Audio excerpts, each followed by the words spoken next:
Mark, 12 minutes stations, 12 minutes until this broadcast from IMG College. Your next time cue will come at 11 minutes until airtime.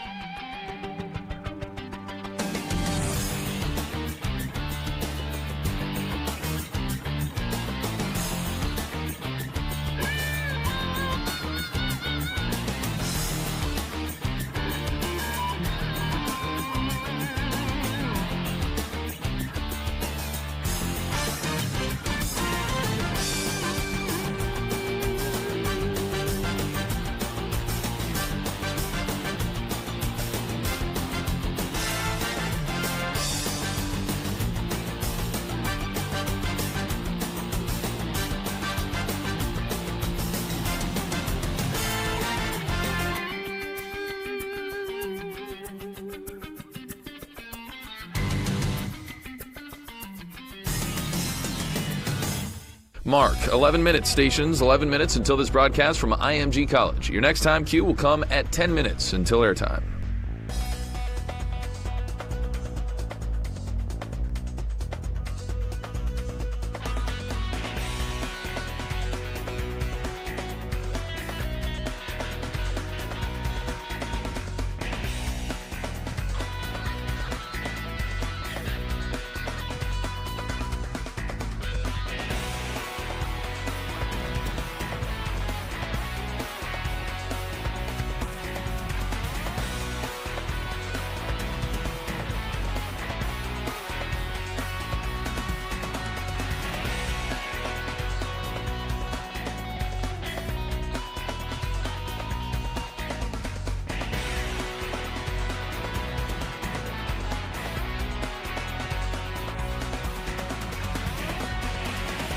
Mark, 10 minute stations, 10 minutes until this broadcast from IMG College. Your next time cue will come at 9 minutes until airtime.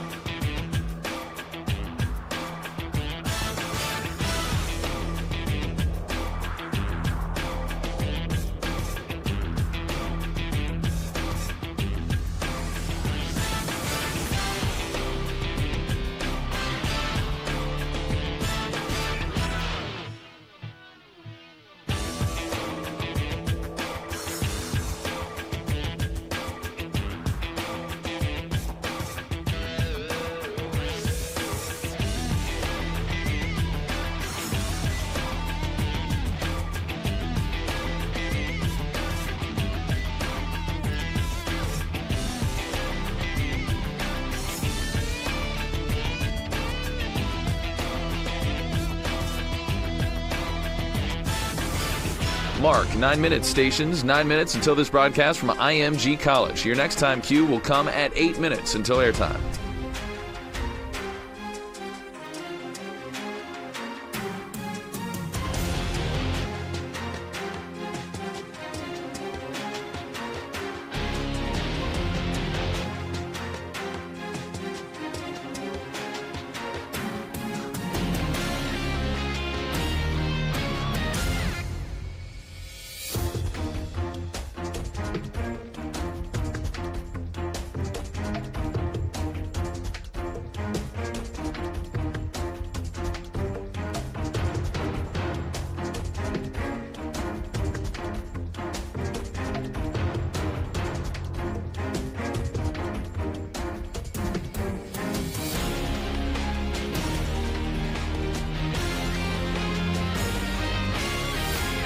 Mark, 8 minute stations, 8 minutes until this broadcast from IMG College. Your next time cue will come at 7 minutes until airtime.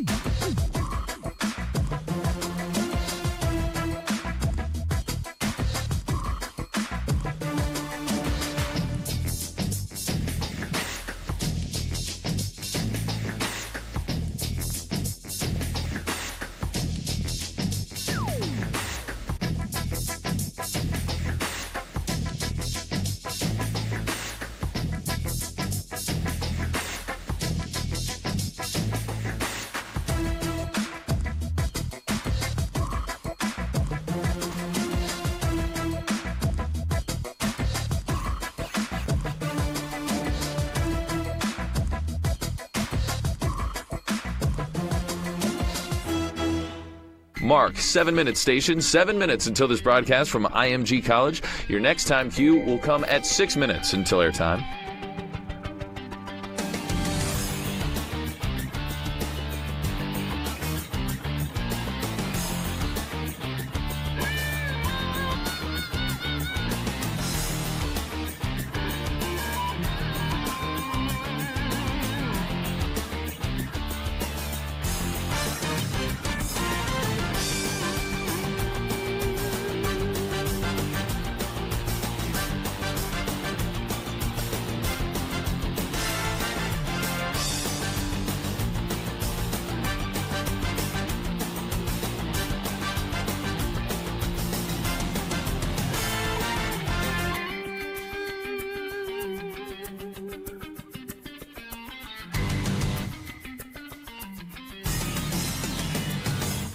Mark, 6-minute stations, 6 minutes until this broadcast from IMG College. Your next time cue will come at 5 minutes until airtime.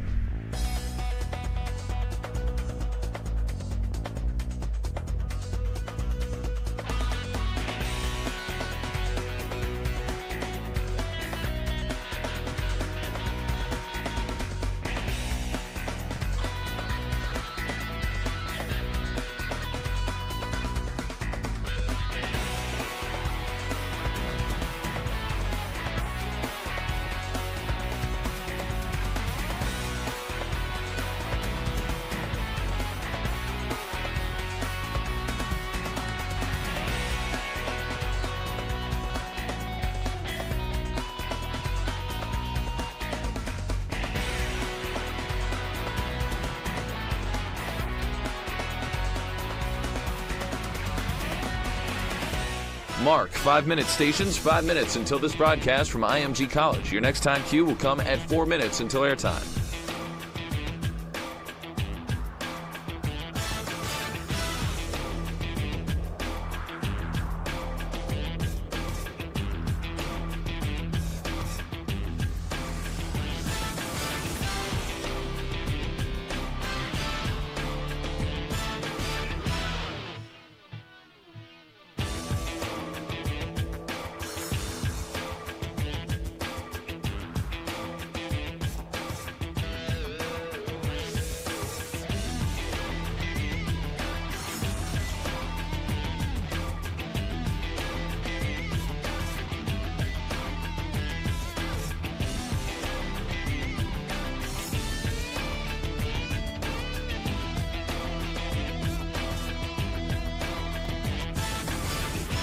Mark, 4-minute stations, 4 minutes until this broadcast from IMG College. Your next time cue will come at 3 minutes until airtime.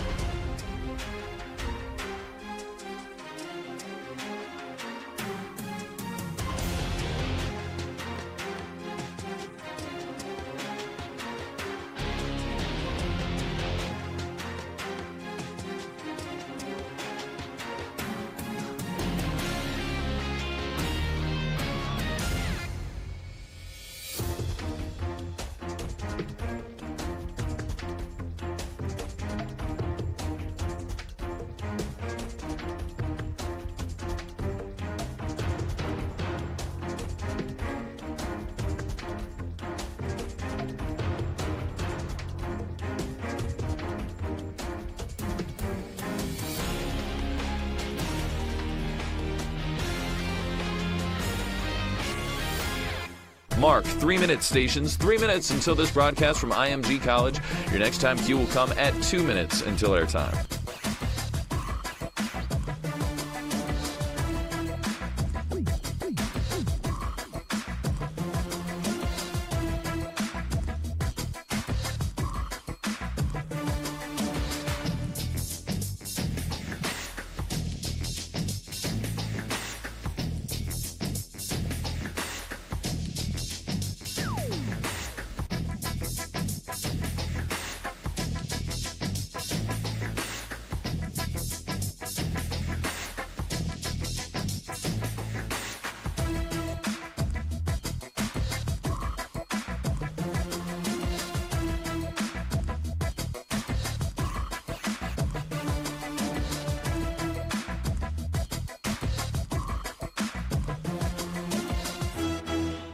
Mark, 2-minute stations, 2 minutes until this broadcast from IMG College. Your next time cue will come at 60 seconds until airtime.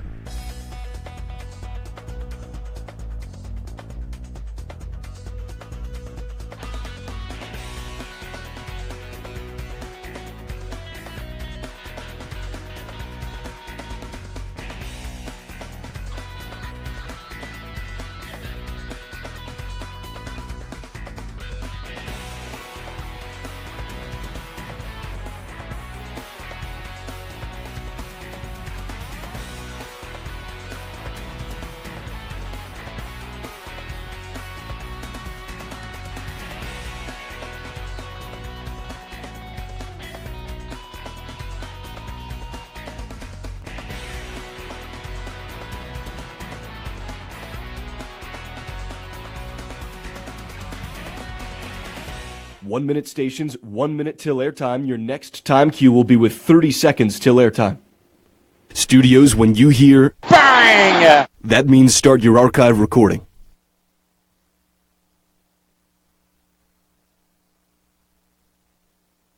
Stations, you're coming up on 30 seconds till airtime. On my mark, 30 seconds till airtime.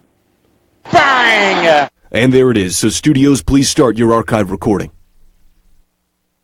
Mark, 30 seconds stations. Your next and final time cue will be with 15 seconds till airtime.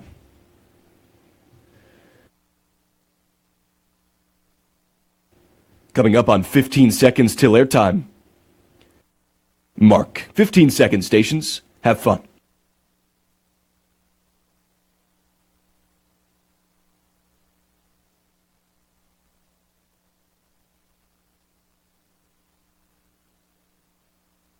The following is a presentation of IMG, America's home for college sports. This is College Sports Now. Not all Friday shows are created equal, and today College Sports Now is live from Atlanta, getting you ready for the national championship game. We flew our man Wayne Cook out here from LA. He's chomping at the bit to talk some football, and we're coming at you for the next 2 hours, breaking down the game, talking Bama, talking Georgia. And we got some friends stopping by the show. Chris the Bear Felica in hour number 1, SEC Commissioner Greg Sankey, and Phil Steele in hour number 2.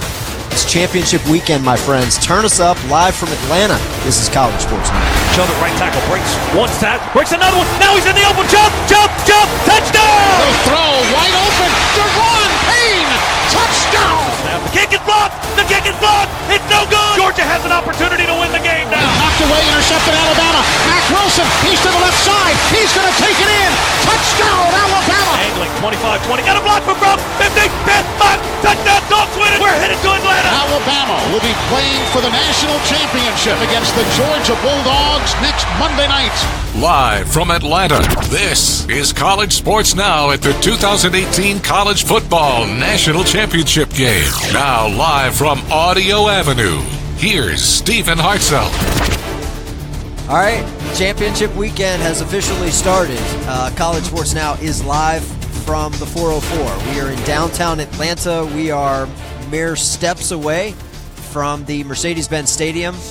We are at the Georgia World Congress Center. We are at FanFest. And, folks, it is cold in the capital of the Southeast. There's no doubt about that. Wayne Cook, our man, we flew you out here from L.A. By the way, we're on Facebook Live, so you can say hello. You can wave to all your adoring fans. Facebook.com/College Sports Now. We are streaming. Obviously, we're coming to you live on TuneIn, the TuneIn mobile app, tunein.com/College Sports Now. We're everywhere.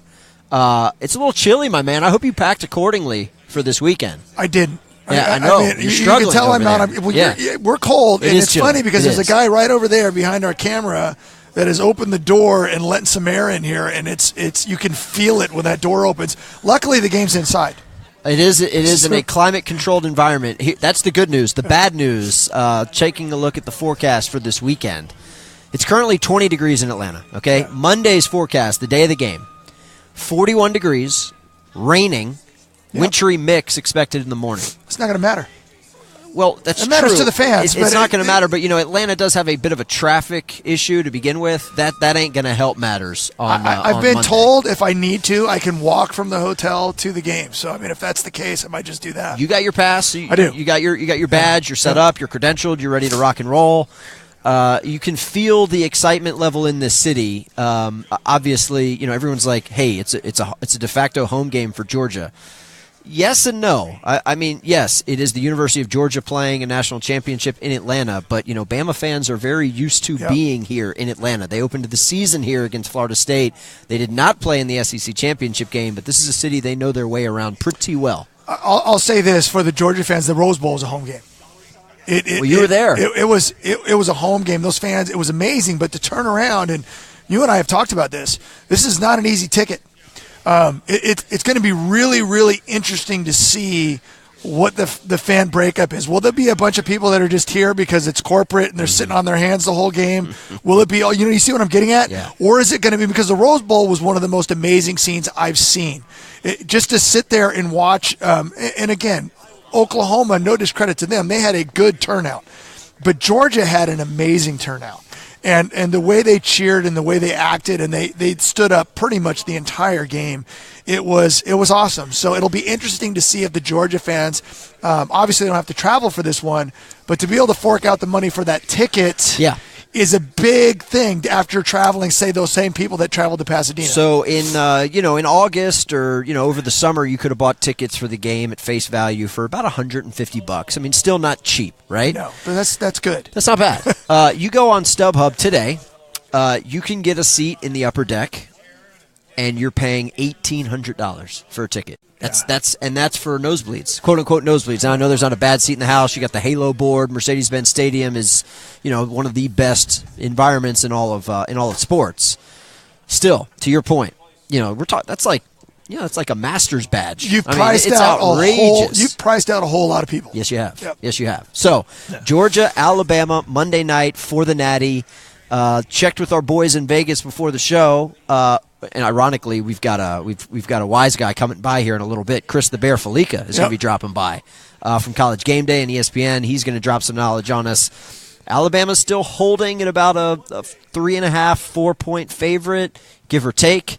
And the over-under for this game is hovering around 44 points, which means, what do you think, Wayne? First team to 20 wins? It's not going to be 54, what is it, 11 and 13? What is it, 11 and 13 points a game, I think they're giving up? You've got elite defenses, and you've got quarterbacks who aren't necessarily known for being able to shoulder the load offensively. That's exactly right. They don't have to. Which I know drives you crazy as a former quarterback. No. This is a different style of football. And we've talked about this before. You're in SEC country. I'm out there in Pac-12 country.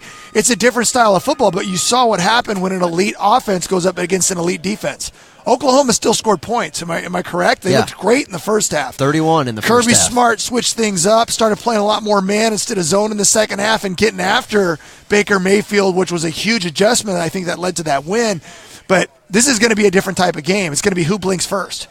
Both teams, I imagine, are going to try and run the football. There's going to be a lot, and they should. They're two great.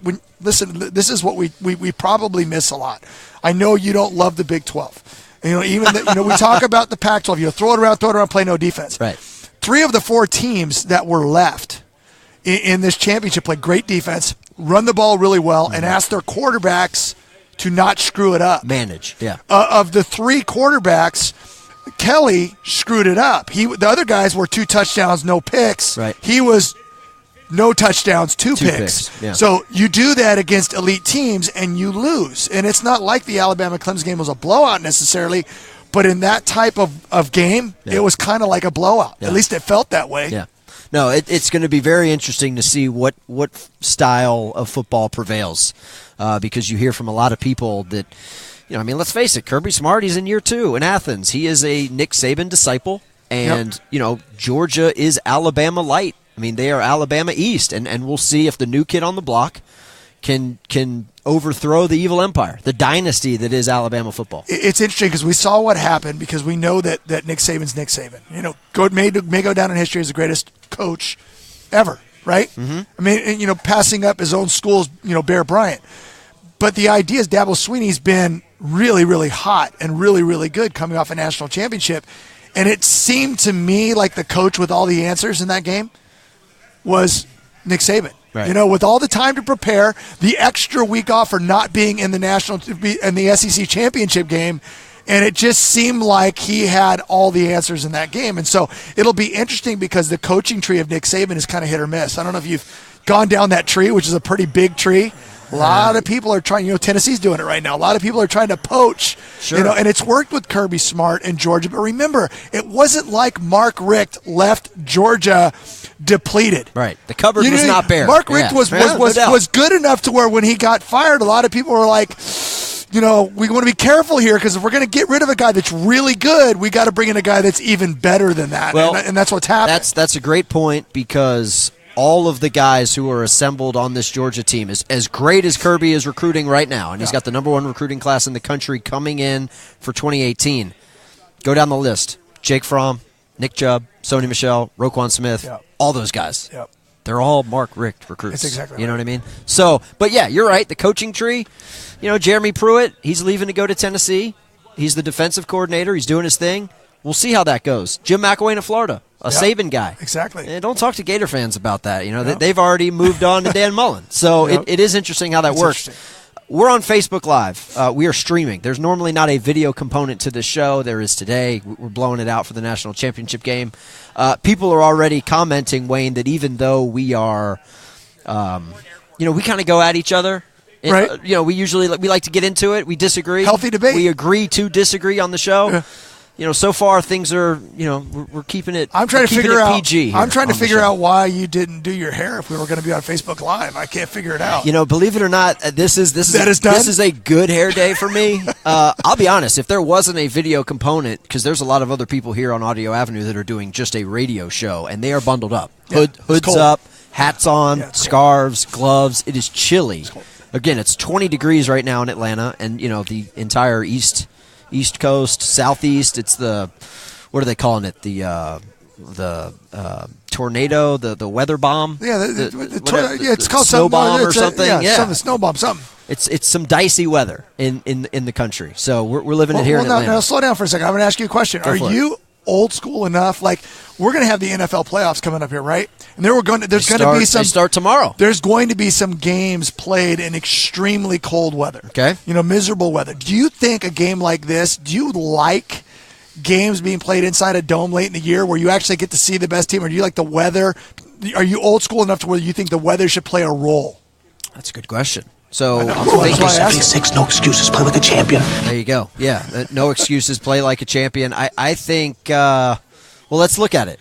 SEC plays in a dome. Big Ten plays in a dome for their championship games. Pac-12 plays in an open air. ACC plays in an open air. I'm okay with it. I don't like the weather. The NFL and college are different for me. Right. So, if you want to play a game in Philadelphia where it's minus 20 degrees, have at it. If you get home field, then that's an advantage to you. Like New England. But sure. I'm actually, I wasn't trying to trick you, but I'm glad they're playing it in a dome. I don't like it when weather decides games like this. Yeah. Because weather shouldn't play a factor. And I know both teams play in the same conditions, so whatever. But if we play an entire season, I want to see Georgia at their best, and I want to see Alabama at their best. So I'm fired up that we're playing it in this stadium. It's going to be awesome, and I'm not going to be cold when I'm there. That's even better. It's interesting. Last year's game, Alabama and Clemson, it was back and forth. It was a scoring bonanza. The game ended after midnight, Eastern time. Yep. That ain't happening on Monday night. I think you're going to have two teams that are going to be running the ball 40 or 50 times. You might have a 3-hour and 15-minute game. It's the TV timeout. That matters. That slow the game down quite a bit. Plus, you got Kendrick Lamar at halftime. Are you excited for that? You know what? My son told me I'd enjoy it. He's actually seen him in concert, and he said it'll be a good thing. And so maybe it will be. But the idea is that it doesn't matter. The thing about halftimes, and people don't talk about this, as a player, I didn't like halftimes as they were.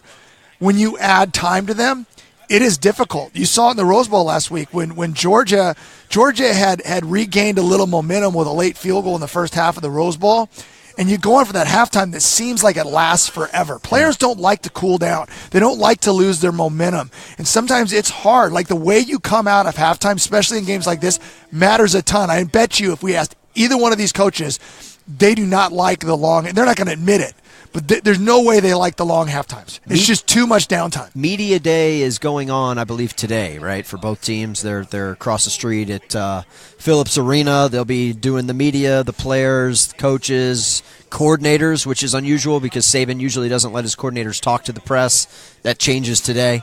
So you'll be getting a lot of sound from all these guys coming up over the next 12, 24 hours. The interesting thing, you talk about the length of the halftime. Georgia had 6 days to prepare for this game. Cross-country flight. Both teams did. But Georgia coming cross-country, it feels like an NFL playoff type of calendar where there is a quick turnaround. I mean, you do not have a lot of time between your semifinal game and your national championship. That's not going to be the case in the years to follow. You're going to have close to 2 weeks to prepare. But the way the calendar broke this year, not a lot of prep. I think, again, to me, and you got to come back on Monday for the official picks. All right, we got Jansen joining us on Monday. We got Wes Durham joining us on Monday. We'll be live from the College Football Hall of Fame. So I'm not giving out any picks today. But I would think that would give an advantage to a team and a program that's been there, done that. You're talking Bama. I think so. I was actually thinking that earlier. Alabama, because they've been through this so many times. Yeah. What you want in a football program when you become elite is you want every senior class that graduates to have been to something like this. Right. Because they pass on to the other players like, listen, you don't just get to go to championship games. This is what it takes. And they show each class when they come in. Freshmen come in thinking they're great. I'm a 5-star. You're the upperclassmen look at you and go, no. This is not how we do things around here. Right. Saban has set up a system to where he has so many players going through. When you've won 5 or 4 at Bama, that means that you get to pass on a lot of how it's done. So I agree with you. The other part, though, I'm going to disagree a little bit. It's a week. It's Monday to Monday. That's what you do in college football. To me, it's a normal week. It's never going to be normal because it's the national scale that it's on. But the idea that they have the normal amount of times, I imagine these coaches, they're going to say what they're going to say because, what Nick Saban says matters. And he always knows what he's saying, and he's going to get that out there. But it's still from Monday to Monday. That's a normal Saturday to Saturday. We're not going to get anything juicy from media days. I mean, there's a reason we're here doing our show and not walking around, trying to get a soundbite from Roquan Smith or Jake Fromm. There's nothing that's going to come from that. We're locked in. We're laser focused. We're ready to play. That's great. And it's funny because nationally, a lot of the talk has been 2 SEC teams. Is that good for college football? In the city of Atlanta, here in the South, this feels like an SEC championship game. I know it's bigger than that. Well, they didn't play each other during the regular season, which is cool. That is the saving grace to all of this. Is that we haven't already seen these two teams play. See, but at this point, it shouldn't matter. Yeah, I mean, the only thing I know people do care, but they won. Oklahoma and Clemson should have won. I know we talked about this last week, but the only thing I thought of, and I don't know why it didn't come up more, I think enough people were like, okay, the committee did a good job. I don't know why it didn't come up more that Georgia, in my opinion, looking back, this is total hindsight for everybody out there. Like, I didn't think this, or I was cool with the Final Four. I'm like, yeah, that's pretty good. I was a little upset about, because I know how you feel. I was a little upset about Ohio State. But I could live with it. My problem is that we don't have an 18 playoff, and you know that. Yes. But with the 4 teams, it could have been Alabama. There's your 18 playoff. It could have been Alabama, or it could have been Ohio State. It was a tough call. And some people even threw in SC because of their schedule, even though they proved that Ohio State was a better team. But why wasn't Georgia in consideration for the number 1 team, which would have solved a lot of problems? Sure. Because Georgia had a clean schedule. Their only loss was to Auburn, and then they turned around and whooped Auburn in the SEC championship game. Redemption. Clemson didn't get a chance to erase Syracuse. Correct. It just stayed on that game. And for everybody that was like, well, they didn't have, or Kelly Bryant got hurt. I go, well, did you watch him play quarterback against Alabama the other day? I mean, would it have made that big of a difference? And that's mean, by the way, by me, because he's been a good player all year. But that would have maybe solved some problems to where then you wouldn't have had 2 SEC teams in. But I doubt that the committee was even thinking about that, although that'd be a great question to ask them if they considered trying to make it to where the possibility of 2 SEC teams getting in wasn't an option. Well, Alabama validated getting in as the 4 seed because they whooped Clemson. Yep. And we'll see how that plays out on Monday in the national championship game. Because, again, they are the 4 seed. They are the quote-unquote last team in, and they are favored on Monday night against the Bulldogs. Is Georgia getting – disparaged too much or hammered too much because how many points they gave up against the number one offense in the country. I feel like that's the narrative that's going on here. Like, oh, maybe Georgia's defense is not as good. But when you play, and this is going to be a knock, when you play SEC offenses all year, it's just a different type of football. Sure. You don't play the high-powered offenses that you might see somewhere else. It is what it is. And so I still think Georgia has a very good defense that will match up well against Alabama. But I don't know if anybody matches up well against Oklahoma in that offense, although Georgia did a really good job, in my opinion, in the second half. So here's what we got coming up. Chris the Bear Felica is going to join us in 30 minutes. He's dropping by the show live. We got SEC Commissioner Greg Sankey coming up at the top of hour number 2 at 11 a.m. Eastern Time. And we're expecting to hear from Phil Steele at 11:30. We got to get his take. We've been talking to him all year. Yeah, we have to. He's got to break down Monday's game for us. And, oh, by the way, there's a game on Saturday, North Dakota State, James Madison, FCS National Championship. We'll put Phil to work on that one as well. Friday Twitter poll. The weekend is here. The start of our national championship coverage has begun. We want to hear from you at CS Now Tweets. Best national championship game this century. You got 4 choices. 2002, Miami, Ohio State. 2005, Texas, USC. 2013, Florida State, Auburn. Last-second touchdown to Kelvin Benjamin, I believe. Jameis Winston to Benjamin to beat Auburn. Or last year, 2016, Alabama, Clemson, the rematch. Some guy named Deshaun Watson to Hunter Renfrow 5 seconds ago on a pick play that was not called. Don't bring that up to Bama fans. They're still salty about it. All right, Wayne, we'll get our first time out. We'll come back. We'll get a little QB stock ATL edition. He's Wayne Cook. I'm Stephen Hartzell. We're streaming Facebook Live, facebook.com/College Sports Now. We'll take a time out. Back with more here on College Sports Now. Geico presents unhelpful home improvement how-tos. Overhanging trees present a real danger. During high winds, falling branches can damage roofs and windows. So today, I'll show you how to protect your home by wrapping it in bubble packaging. All you need is a staple gun and 142,000 feet of bubble packaging. Let's get started. You could try to protect your home with bubble packaging, or you could get covered for personal property damage through the Geico Insurance Agency. Call Geico and see how affordable homeowners insurance can be. You couldn't miss that wedding, birthday party, or whatever event you felt obligated to attend. So you missed the game. And more importantly, the game program. Not to worry. IMGProducts.net has got you covered with official programs and yearbooks from many of the nation's top schools, plus conference and NCAA championships. Visit IMGProducts.net to browse the hundreds of publications available. IMGProducts.net. We've got you covered. Turn the world's most refreshing beer into courtside cheers. Get the Coors Light XP app to start earning points towards one-of-a-kind experiences and rewards, like exclusive access to your favorite sporting events and Coors Light gear. Coors Light XP. Download it from the App Store today. No purchase necessary in select states. Rewards subject to availability while supplies last. 50 US/DC 21 plus only. See terms in-app and at CoorsLight.com/XP. Great beer, great responsibility. 2017 Coors Brewing Company, Golden, Colorado. This is Gino Auriemma, and this is Holding Court. Today's guest, Sir Charles Barkley. It's a boring game. There's a good chance I'm going to be dying off. Sue Bird and Kyrie Irving. Kyrie with the beard or Kyrie without the beard? Kyrie with the beard is like 33. Dude, stop. Tiger Woods. We haven't talked about the $800 you owe me. I know. I see it. It's yours. Catch all the episodes by searching Holding Court with Gino Auriemma on iTunes. And follow us on Twitter at Gino Podcast. He's bullish on the Bears and bearish on the Bulls. It's QB Stock Time with former UCLA QB Wayne Cook. All right, we are back. Live from Atlanta. Our national championship game coverage continues. We are in something called Audio Avenue, which is basically a bunch of radio stations. It's a warehouse. It's not a warehouse. It's a bunch of radio stations. I'm on concrete and I'm freezing. That are grouped together. It does feel like there's an ice rink underneath the floor, like you're at an arena where there's hockey games being played. We're inside the Georgia World Congress Center. We're in Fan Fest. They're getting ready to open this thing up. It's packed with stuff. Oh, yeah. It's awesome. They kicked me out of the Nike merchandise tent already. They asked if I was with Nike. I said no. I could have lied.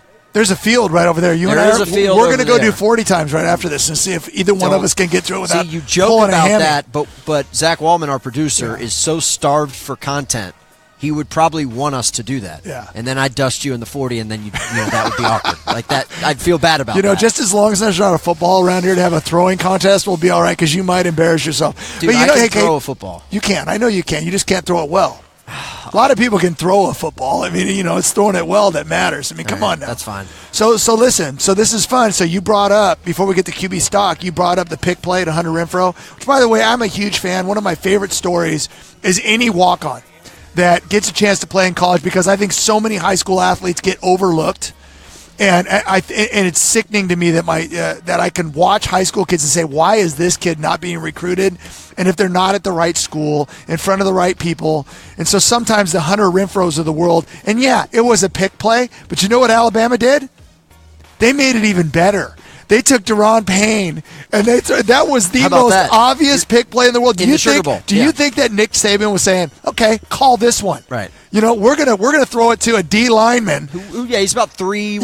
And everybody was so mesmerized by the fact that this big man not only made a great catch, he tapped 2 feet and then an extra one just for good measure. That was good stuff. Got it in, but if they showed behind the scenes, there was, and I forget who it was, that blocked not one, but 2, and it was one of the most blatant things I've ever seen, totally uncalled. So it's a rub. That's what they call it. It's not a block, it's a rub. Not called. It's a pick. If it's a rub if you're an offensive coordinator. Yeah. It's a pick if you're a DC. How about that? Yeah. All right. It's going to be tough to keep this show on the rails with you, because I know you like to take it in whatever direction Can we focus on QBs right now? Quarterback stock. Yeah. Nobody knows a QB like a QB. Wayne Cook, former UCLA quarterback, with us all weekend here on College Sports Now. Let's talk about these guys. Jake from State Farm and Jalen Hurts. Let's start with the freshman at Georgia. Jake Fromm, despite all the criticism, or maybe the skepticism, criticism may not be the right word. He hasn't been asked to do a lot. But when the Bulldogs needed him to show up in the Rose Bowl, the guy made plays. The ball on the 13, a 14-yard gain. 1st and 10 on the Sooner, 13 for the Dogs. We trail 7-0. Man in motion, play fake, Michelle. Throw it into the corner to Sony. He catches it backwards and gets inside the pylon. Left corner, touchdown, Sony Michelle. Boy, great play call there by Coach Cheney. Javon Wims on a slant pass and occupied the Oklahoma defense, and then Sony Michelle just sneaks out of the backfield on a flat route. Jake Fromm does a good job seeing him, almost stops him and makes him turn around so he doesn't run out of bounds, and then just waltzed into the end zone. Scott Howard, Eric Zier, Georgia Bulldog Sports Network from IMG. I hear you sighing over there. No, I'm sighing because I'm listening to the background noise. It's loud, isn't it? Oh, it sounded like a Georgia home game. Hey, Eric Zier was a QB. Him and I were the same class. Is that right? Eric Zier and I were on some of the same lists, the Unitas Award, Davey O'Brien, some of that stuff. Who finished higher in the voting? Oh, I think he did. My senior year, we had a lot of issues. Eric Zier was a good player, man. He was a good player. No, he is. It's funny, though. Jake Fromm, and I guarantee you Eric Zier would say the same thing. This is an odd young man for his size, his talent, his athleticism. I mean, usually if you're a drop back guy, you have negative rushing yards. I know he's not known for running, but the fact that he has positive yards rushing, I think it's only 3 touchdowns. He but can still, scoot when he needs to. He is capable and athletic enough of moving around, but he's a big, strong arm. This guy was a 5-star guy. I mean, he's a big-time recruit. I really like him. 20 for 29, I believe, in the Rose Bowl.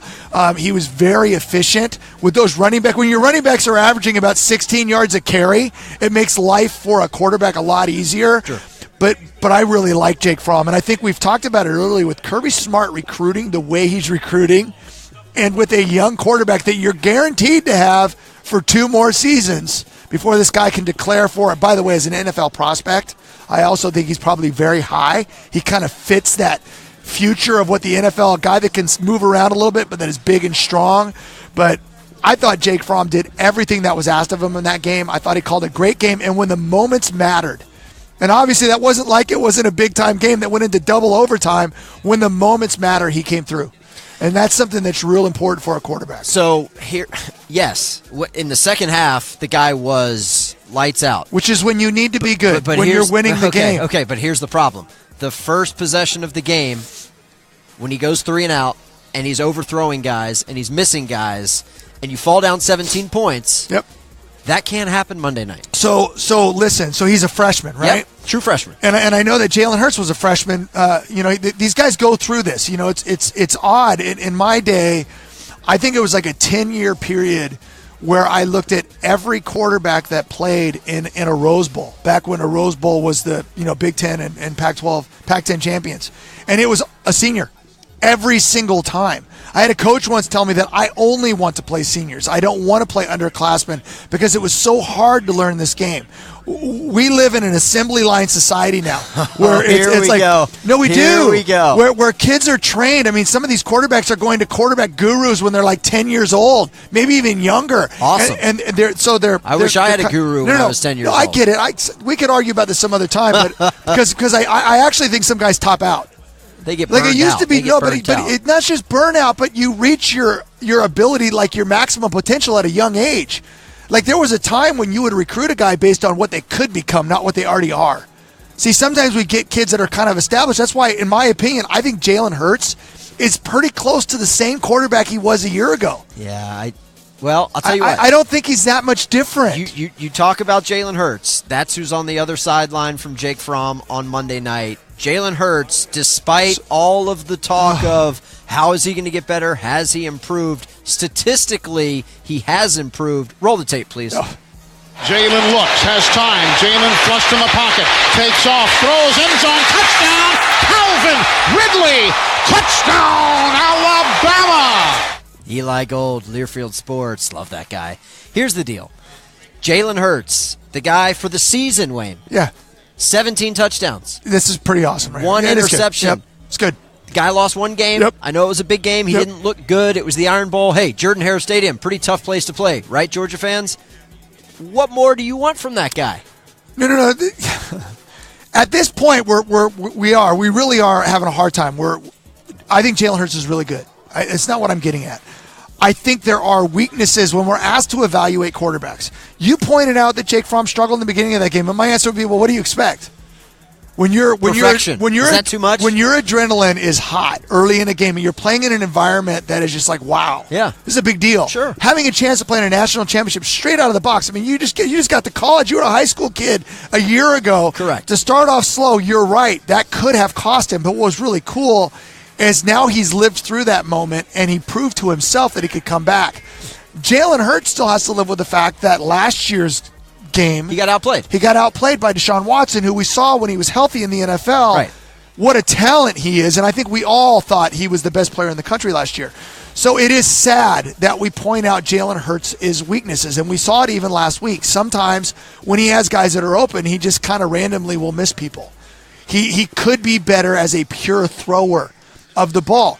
But here's the deal, to your point, I'm going to agree with you, he's not asked to hit every pass. I think if you're 61, 63, both these guys are low 60s, which in the modern era of football, completion percentage, yeah. 60% is low. The goal now is to get to 70%. Right. If these guys, and it's funny, if they played in my day, these would be amazing stats. When my junior year in college, my end of the year was I was 17 touchdowns and 3 interceptions, which at the time was the best season touchdown to interception ratio in the history of the conference. Those numbers look pedestrian now, though.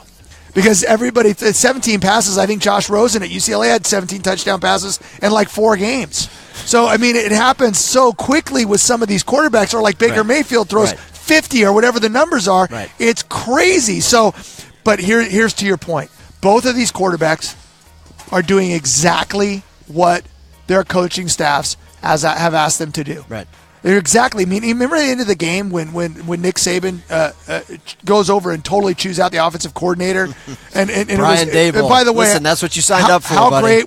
great was Coach Kiffin chiming in on some of those comments? That's good ass chewing, and it's like that was great stuff. But here's the point. Because they didn't want to be. Why are we throwing the ball? Right. Like, why are we throwing the ball? I was thinking the same thing when I was watching. Why are you doing this at this point? It's bow Hold time. on to the ball. Right. Hand burn it the off clock. to Scarborough. It's exactly Yep. right. And so that's what they want Jalen Hurts to do. So a game of 120 passing and 40 yards rushing is good enough to get you to the national championship game. Sure. That's awesome. Sure. He's just held to a different standard, but he's doing exactly what quarterbacks are asked to do, which is win games, which is what your point is. Jalen Hurts last year against Clemson, elite defense, right? In the national championship game. Numbers, not great. 13 of 31 for 131 yards through the air, 1 touchdown, no picks, ran the ball 10 times for 63 yards, did have a touchdown on the ground.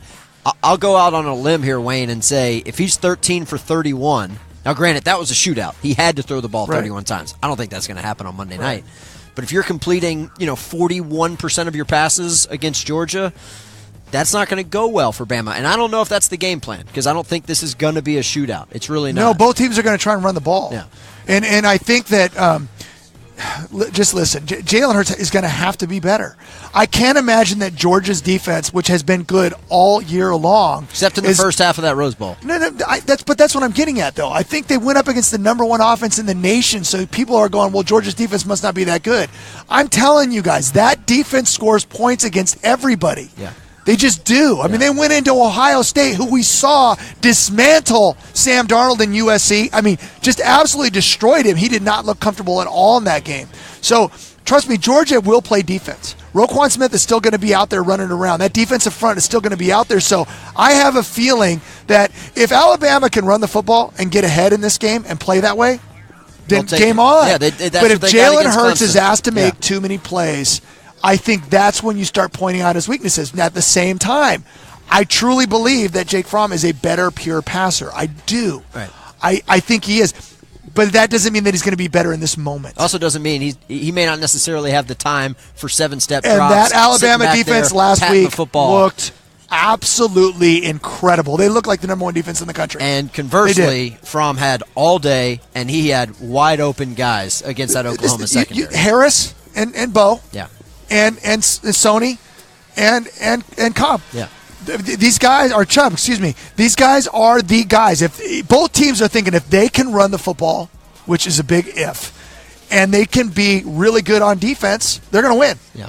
Well, we got a lot to get to. We're going to be breaking down this game in depth today, and also on Monday. We're live from the College Football Hall of Fame. John Jansen's heading down from Michigan. We got Wes Durham dropping by. Wes is out in L.A. The Falcons, kind of a big game. Playoffs against the Rams tomorrow. We got to talk about that a little bit later, too, because you're the SoCal guy, and I'm the Atlanta guy, and that's not going to go well for us. Hey, by the way, JJ, it's not going to go well. We're going to have fun. It's going to be good. And then when the Rams win, I'm going to have to, go buy some Rams gear. Do you think they're selling any around here? You could probably get a Todd Gurley jersey because of the Georgia connection, Absolutely. But that's about it. Yeah. So JJ, you're not getting a golf jersey here, bro. That ain't happening. When JJ comes out, the heavies matter. This game, man, is all about the heavies. No, this is the game. Offensive and defensive lines. Yep. This is all line of scrimmage talk because we just explained it. The quarterbacks are asked not to screw things up and to make enough plays to win this game. O&D line. That's what this game is all about, and that's why these teams are in the national championship. I mean, when you watch all the other teams in the country play, they don't have the guys that these teams have up front. And that's why they're in Clemson for that matter too. That's why they're winning. And Oklahoma had it on one side of the ball.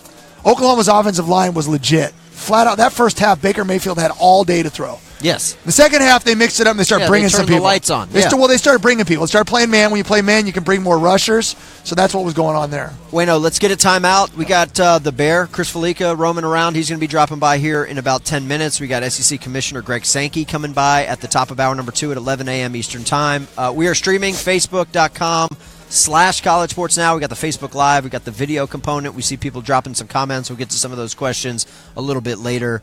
We're going to come back, though, rapid fire, true or false. Oh, yeah, beautiful. I know it's tough for you to be concise because you want to expand and talk in circles, but we're going to put Wayne to work. True or false edition of the National Championship game coming up next here on College Sports Now. College football programs know the importance of recruiting. If they want to compete at the highest level, they need to bring on the best talent. People who have the skills and the drive to be a success. The same is true in business. Recruiting is vital. And with ZipRecruiter, you'll have a smarter and simpler way to assemble your own winning team.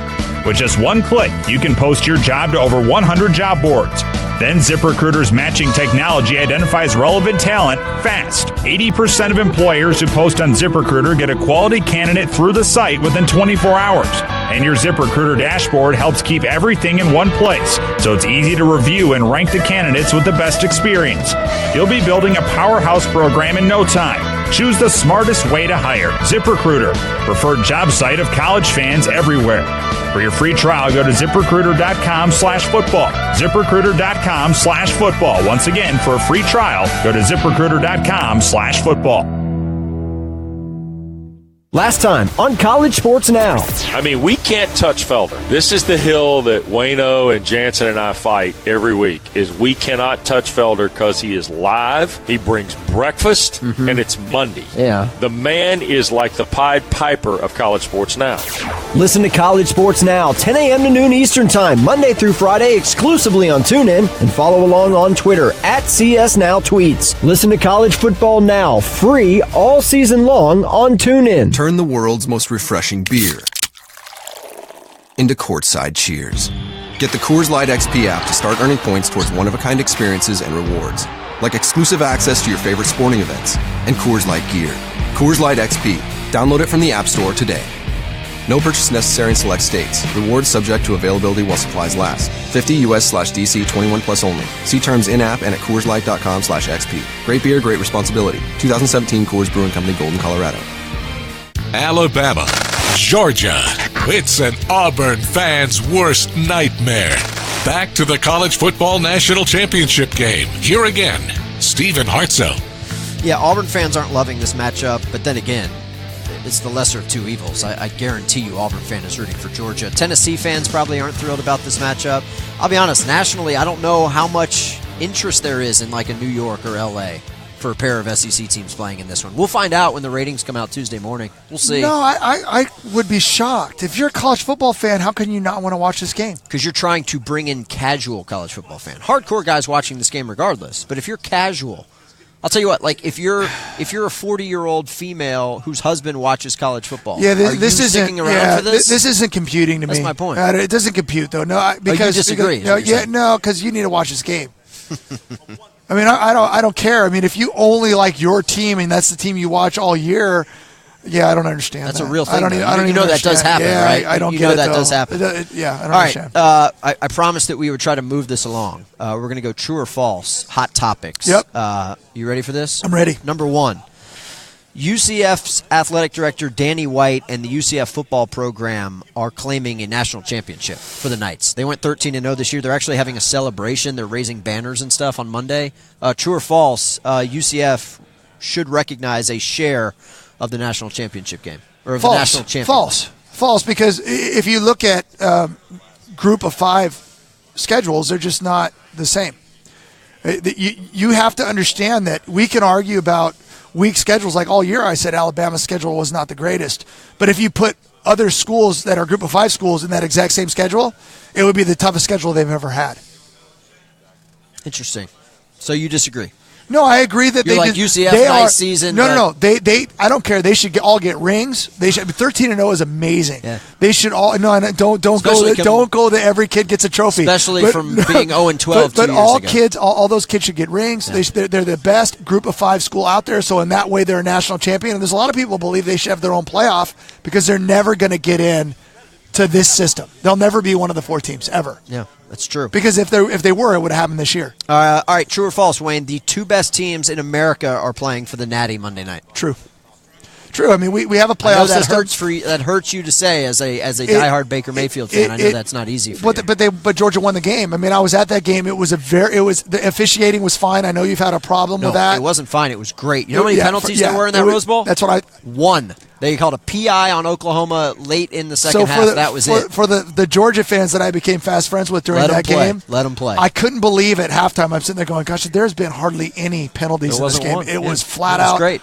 Awesome. It was the way football should be. So the 2 best teams, I mean, the only argument I have for any of this is that Ohio State probably deserved a shot. Oh, God. But they didn't have enough slots. True or false? I'm not even going to let that Ohio State comment get off me. Get me started. It is what it is. They want to. Never mind. Go ahead. Yeah, they won some games. They also got beat by 100 by Iowa. True or false? So did Clemson. Let's stay on the rails. Yeah. Yeah. See, Syracuse, starts. go. Josh Rosen officially declared for the NFL draft. Yep.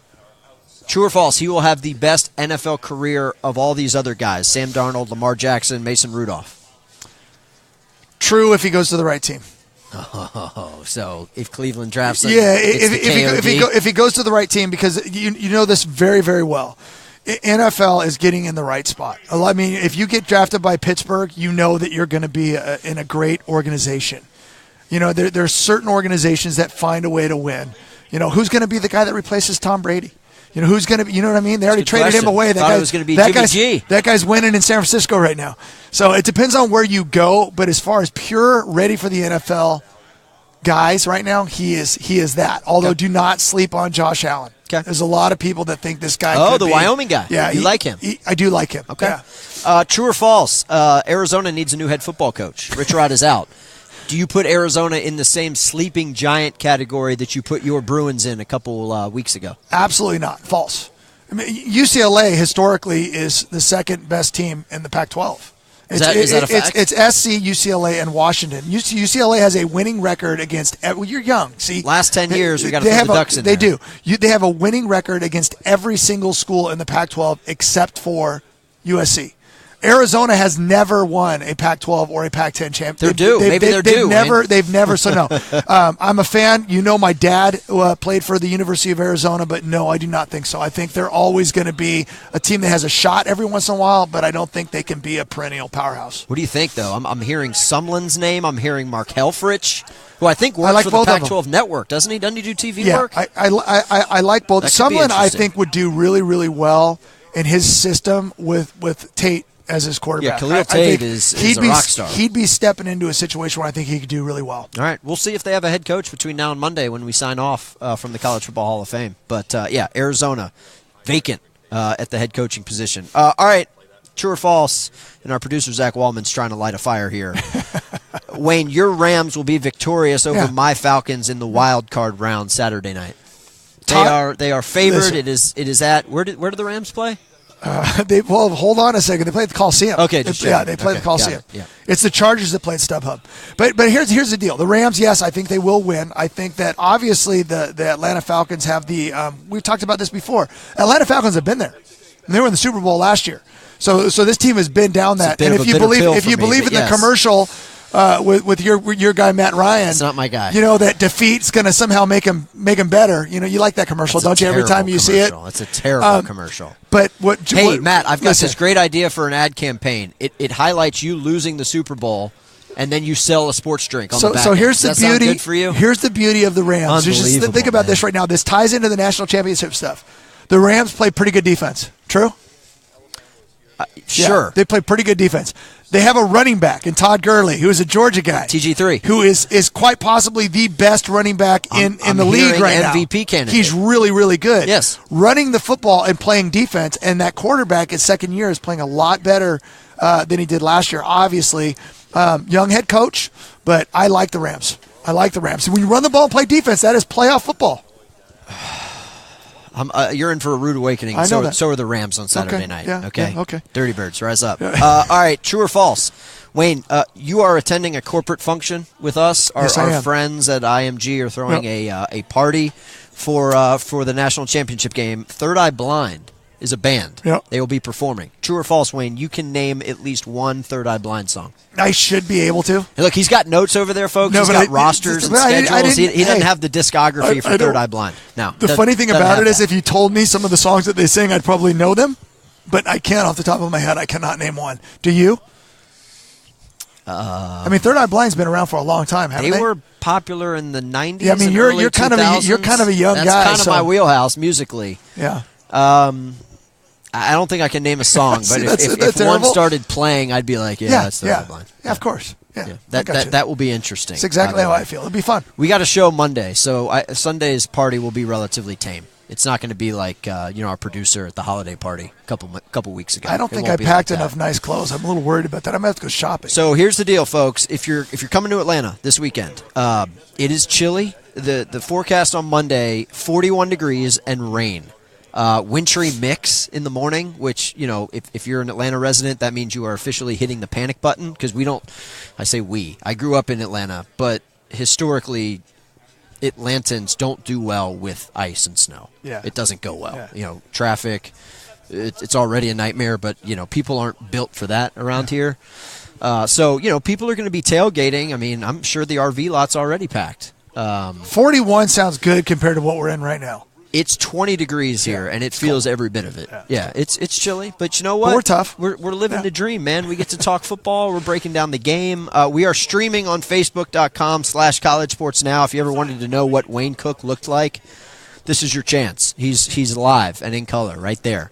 On Monday, you, me, John Jansen, Wes Durham, live from the College Football Hall of Fame.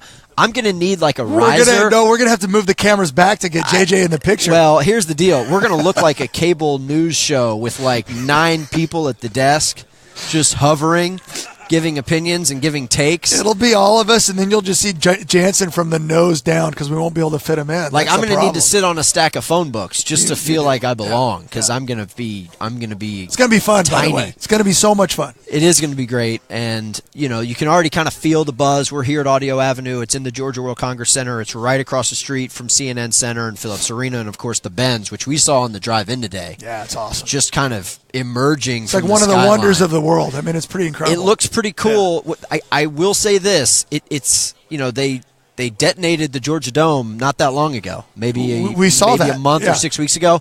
The remnants of it are still there. I mean, it's literally fenced off and it's sitting there, and it's kind of sad. I mean, that's an institution for folks, especially that came to sporting events in Atlanta. Yeah, you said progress. I said progress. Yeah. It happens. Yeah, it happens. Sometimes you just got to blow stuff up and build something new. Classic LA take by Wayne.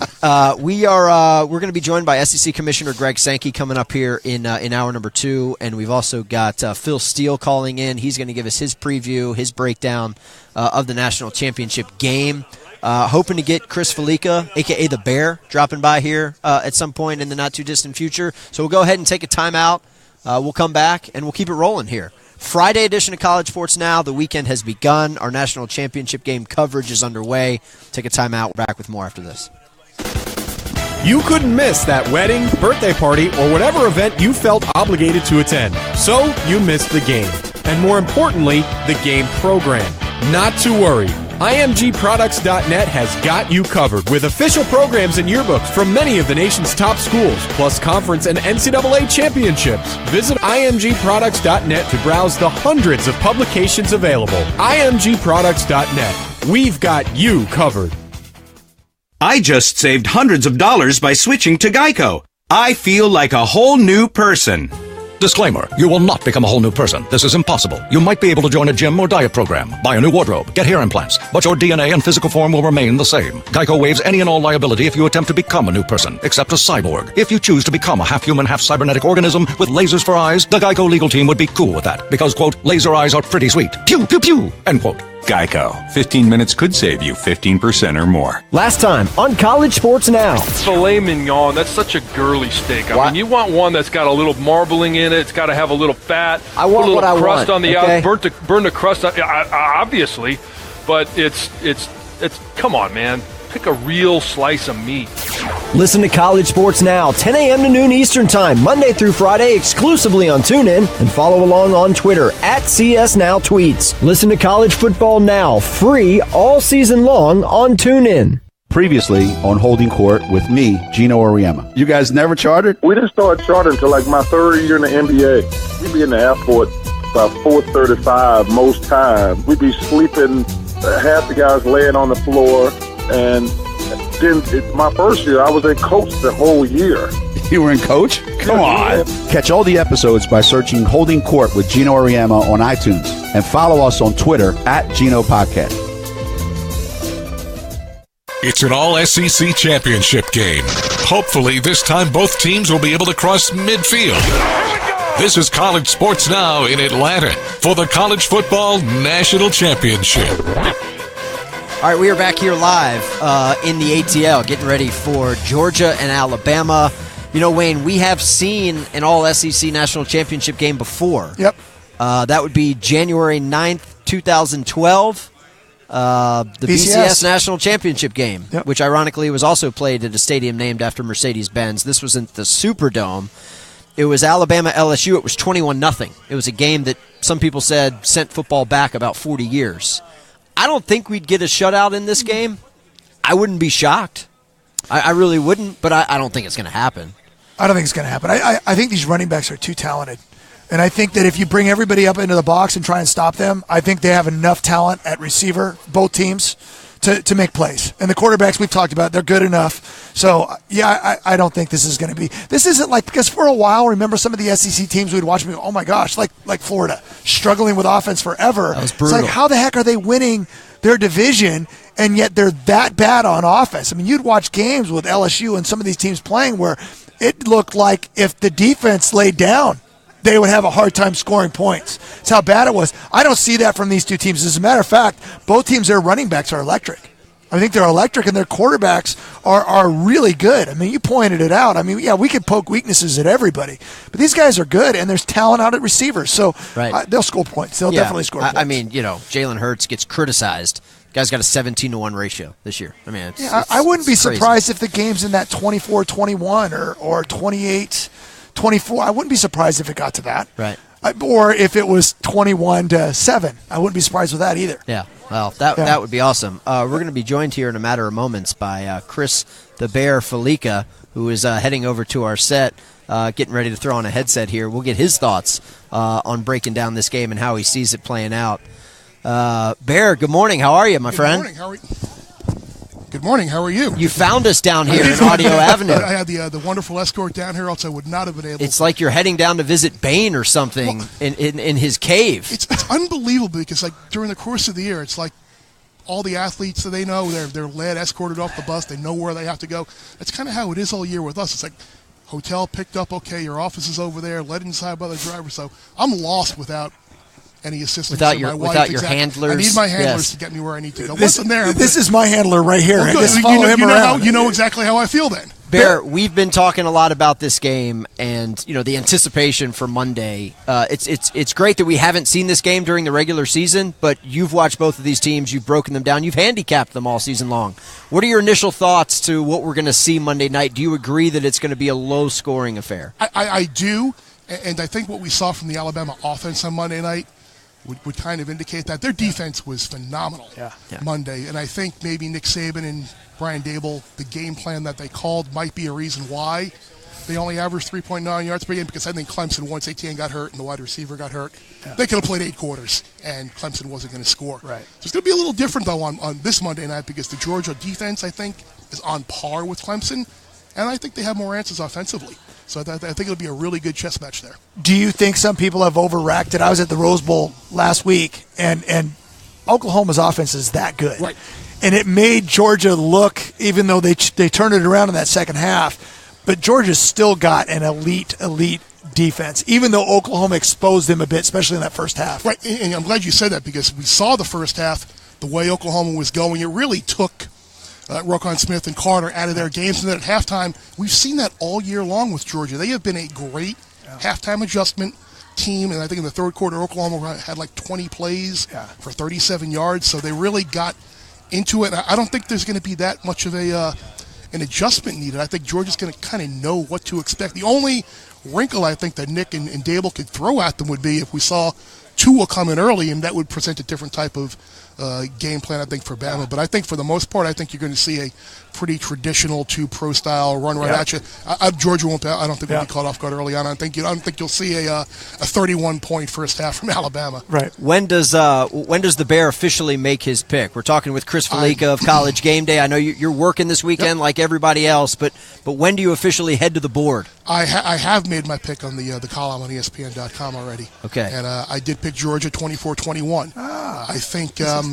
Like I said, I just said that number. I just threw that out there. Now I really you need a handler. You have 24-21 Georgia, so we're good. Let's hear the breakdown. I'm just curious, because they are the underdog, and I think people would be, I don't want to say shocked by that result. I would be surprised, but how do you see that playing out? I don't know why people would be. Steve Coughlin, who does the podcast with me, said he would be shocked too if Georgia won, and I don't see why that is. It's a low number. Everyone's pointing towards that whole, Nick Saban's 11-0 versus former assistants. That means nothing in this game. We're talking about wins over Derek Dooley, Tennessee teams, and Jim McElwain at Colorado State. Right. They were on average like a 17-point favorite in those games, so they were supposed to blow them out. This is the smallest spread. This is the most comparable talent that they would have faced. He's got his number one protege. Like I said, I think the defenses of Georgia and Clemson are on par with each other. I think the fact of Michelle and Chubb and the way Fromm is playing, I think they have more answers offensively than what Clemson did. And if Alabama throws up another game where they score 2 offensive touchdowns and are averaging under 4 yards a play. I don't think they can go out with the game plan that they had last Monday and expect to hold Georgia to 6 points. I don't think that will work. I think Georgia has more answers, and I think there's something there with Georgia. I think they're going to win. It's interesting because Georgia has, in theory, a perfect schedule. They lost Auburn, then they beat Auburn. So there's nothing there. Why wasn't it? And I'm sure it was discussed.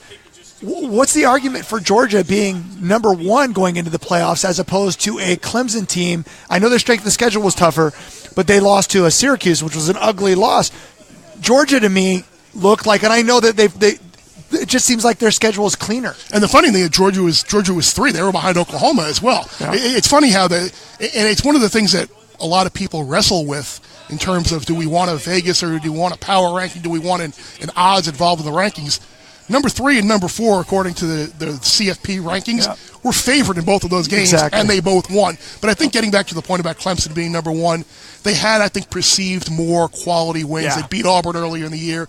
Louisville was still seen as a good one, even though I think Louisville was a little fraudulent. Right. The win over Miami, the blowout win over Miami. They beat Florida State, even though Knowles weren't the team that we thought they would be. They beat Virginia Tech on the road. I think the committee valued those wins, and the fact that look, people want to crush this whole SEC conspiracy thing about hey, it's really not.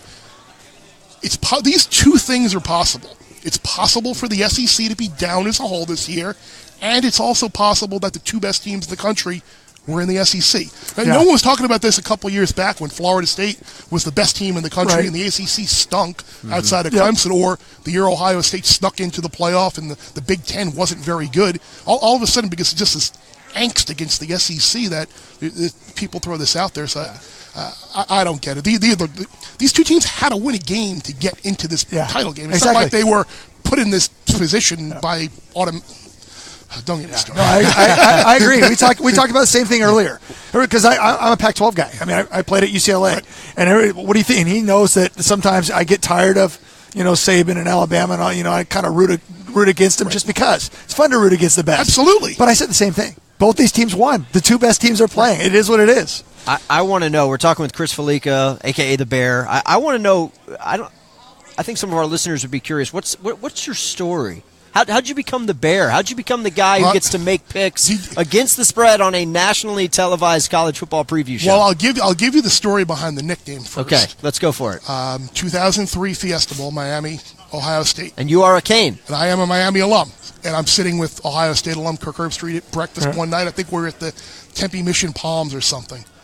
And Kirk, literally gym shorts, T-shirts, and Lee Corso comes walking by, and he has his black leather jacket out. He's just out for his morning walk, still a little chilly. He comes in, and Kirk and I have been known to get after it at breakfast. Right. So we got stuff all over the place. And Corso comes walking by and looks at me, looks at Kirk, and then looks at me again and goes, "Look at you, Felica. You're like a big bear. All you do is eat, sleep, and I'll let you finish off the 3rd word." So that's the genesis of the nickname. But I love it.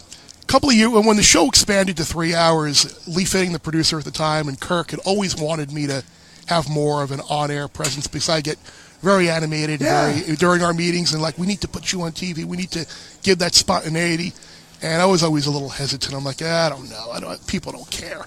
And when we finally went to 3 hours, Fitting and Kirk were like, "You have no choice anymore. Nice. You're doing it." So they put a GoPro cam in front of me, and it's been great. And you do a great job. And people always ask, "Are you nervous?" I'm like, "No," because I don't see the thing. I'm literally talking to the guys like I would in a normal conversation. So I'm glad it's gone over well, and I'm glad I've been able to pick some winners on the board for some people, and hopefully it'll continue. Well, it's fun. Enjoy Monday night, 24-21. You're on the record there. All right, so there you go. The Bear has made his pick. We'll be watching, and thanks for stopping by. Of course, Chris. anytime. Appreciate it. Take care. There you go. We'll take a break. We got the SEC Commissioner Greg Sankey coming up live after this.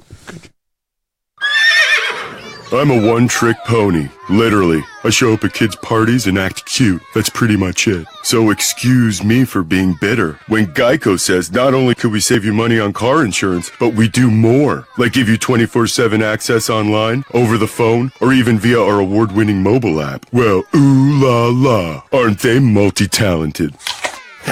Hey, I said organic carrots.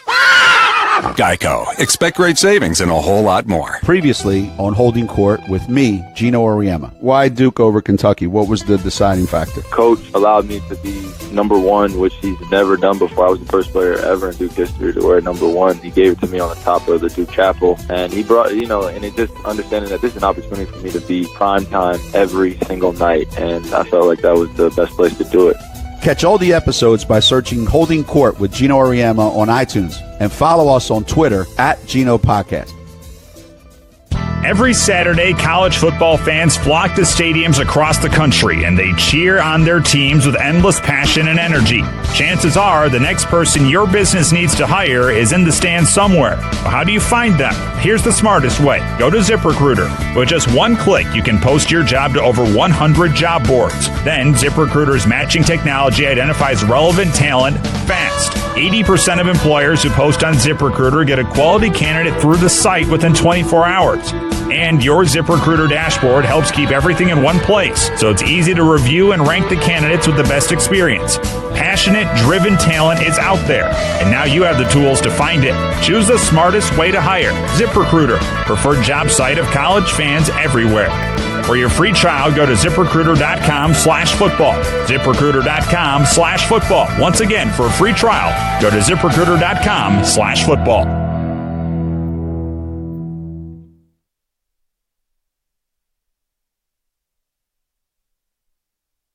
By the SEC Commissioner Greg Sankey. Commissioner, before we get to the game, which I know you've already been talking a lot about and will continue to between now and Monday, you're a northern guy, SUNY Cortland. Yeah, so you're right at home with this weather. I mean, 20 degrees, you should be unfazed by this. I moved from Utica, New York, in July of 1989 to a town called Natchitoches, Louisiana. It's about an hour south of Shreveport. If you ever saw the movie Steel Magnolias, yeah. There was a story about that town and filmed there.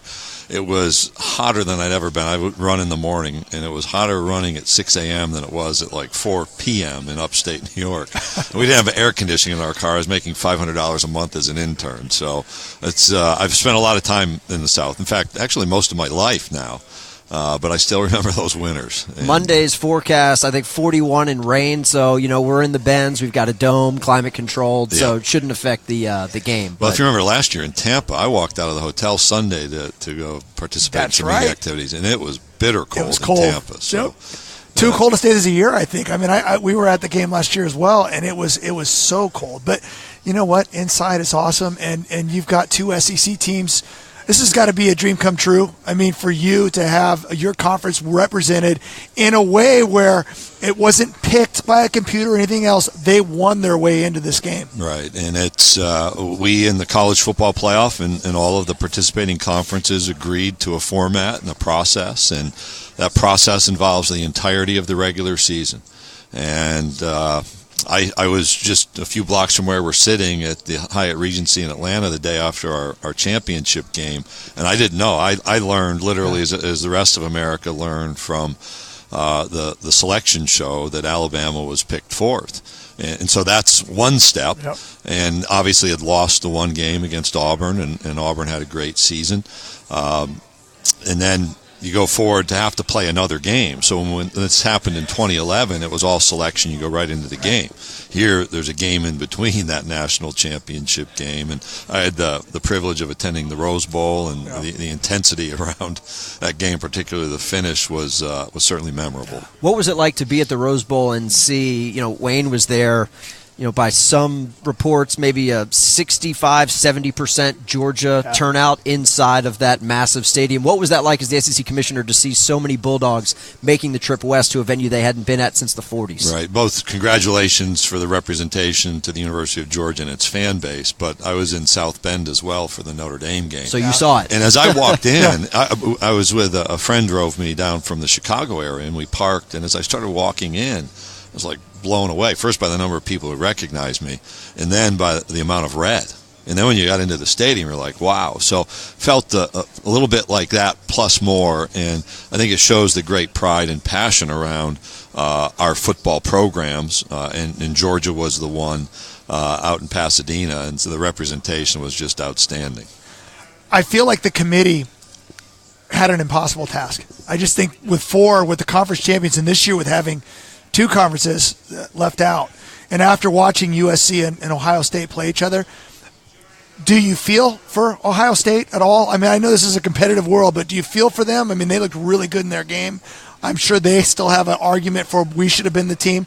But Alabama had a really good year and had that one loss. So I guess what I'm asking is are you happy with the 4 team, and do you understand how Ohio State fans would be upset about this? I am pleased with the 4-team playoff. I think it has worked well.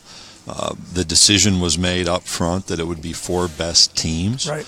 You saw last year it wasn't 4 best conference champions. Otherwise, right. Penn State would have been the representative from the Big Ten Conference. That being said, I do have empathy, both to colleagues, because I lay awake at night. This is my 3rd year, my first football season.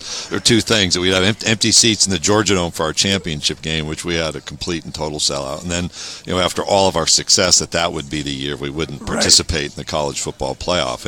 And I do understand and have empathy, and Ohio State had a great year. I think the college football playoff selection committee communicated why and its reasoning, and I certainly understand and agree with that reasoning. And I also think now we've got another data point as we talk about, and that is that teams 3 and 4 in the rankings beat teams 1 and 2 in neutral sites, and the 4th ranked team had what has been described as a dominant performance in that game versus the top-ranked team. So I think they've justified their participation. We're catching up with SEC Commissioner Greg Sankey. I'm curious, with all the hype and all the build-up and, the shows and guys like Wayne and I who just break this thing down on so many different levels, is there a part of Monday night that you're most looking forward to, or maybe something involved with this weekend that's the highlight for you personally? Well, I'll be the most relaxed I've ever been in 3 years at a football game, because you're usually, when you have 2 conference teams playing, you're not rooting for either one, and whatever is out there on social media,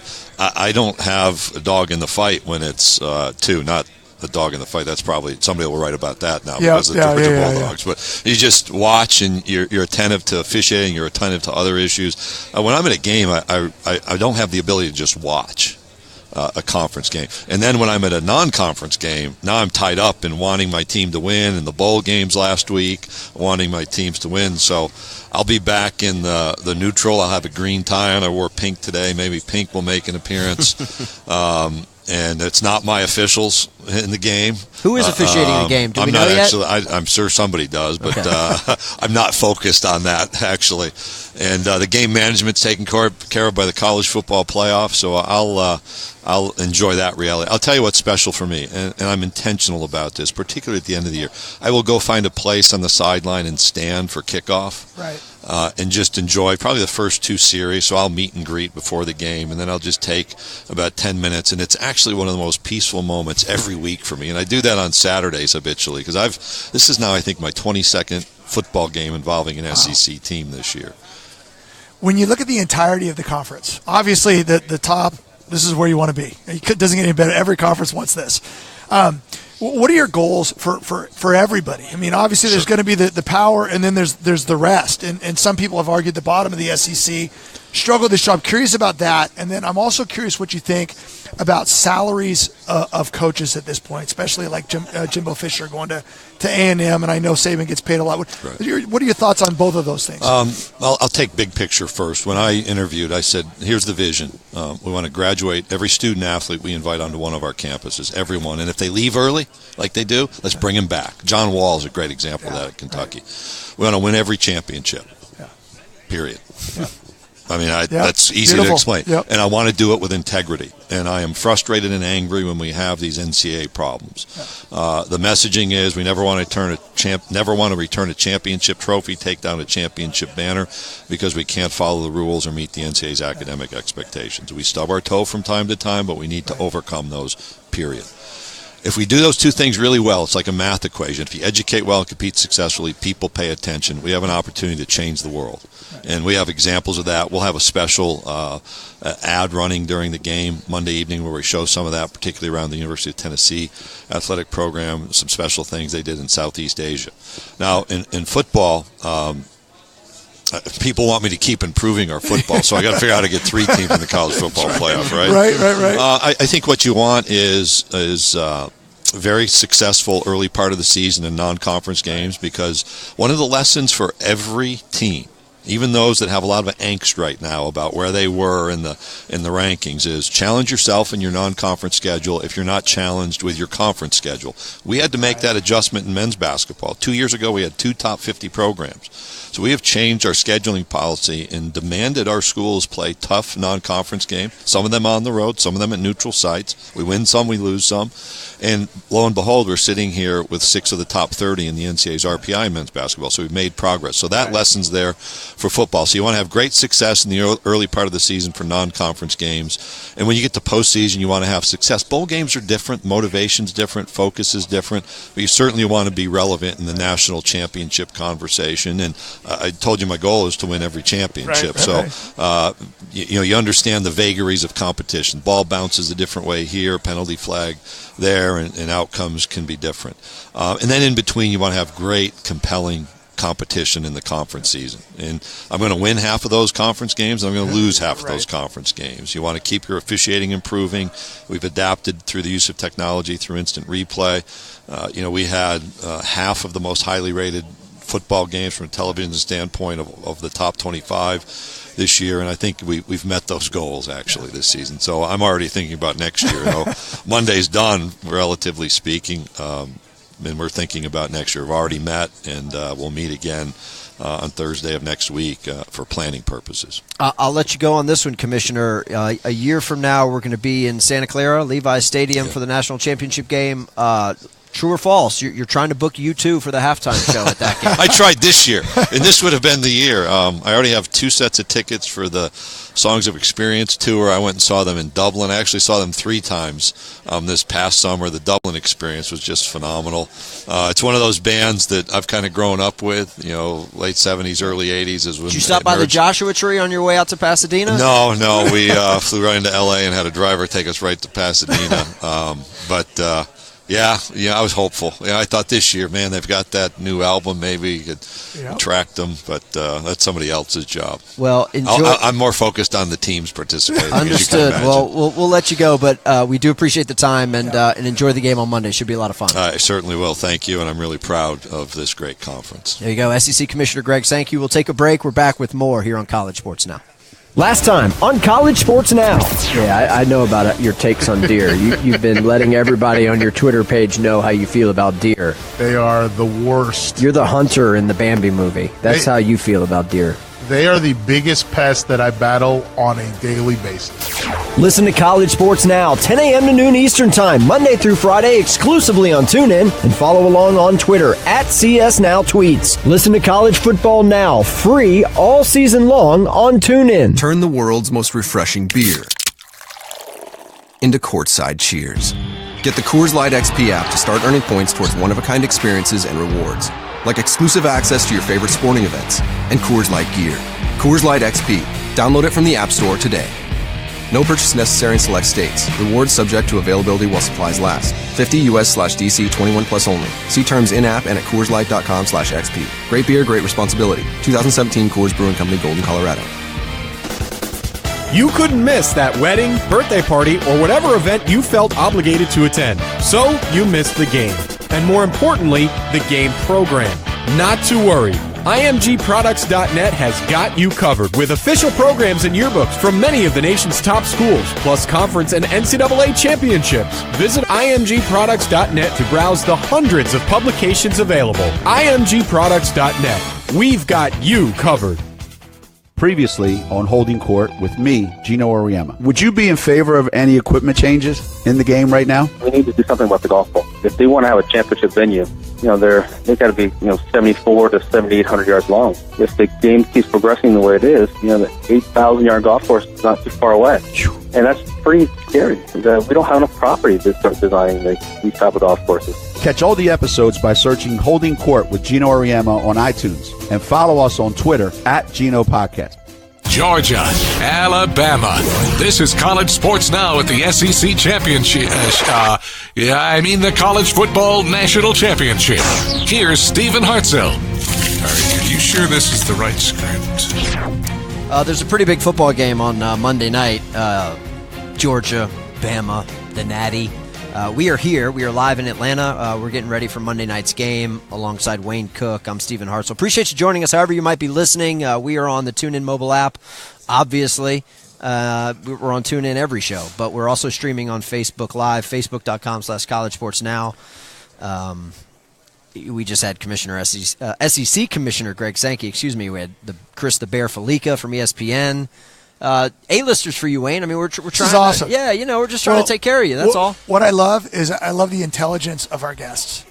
I mean, when you get Bear, you get Commissioner come on here, Sankey. It was flat out.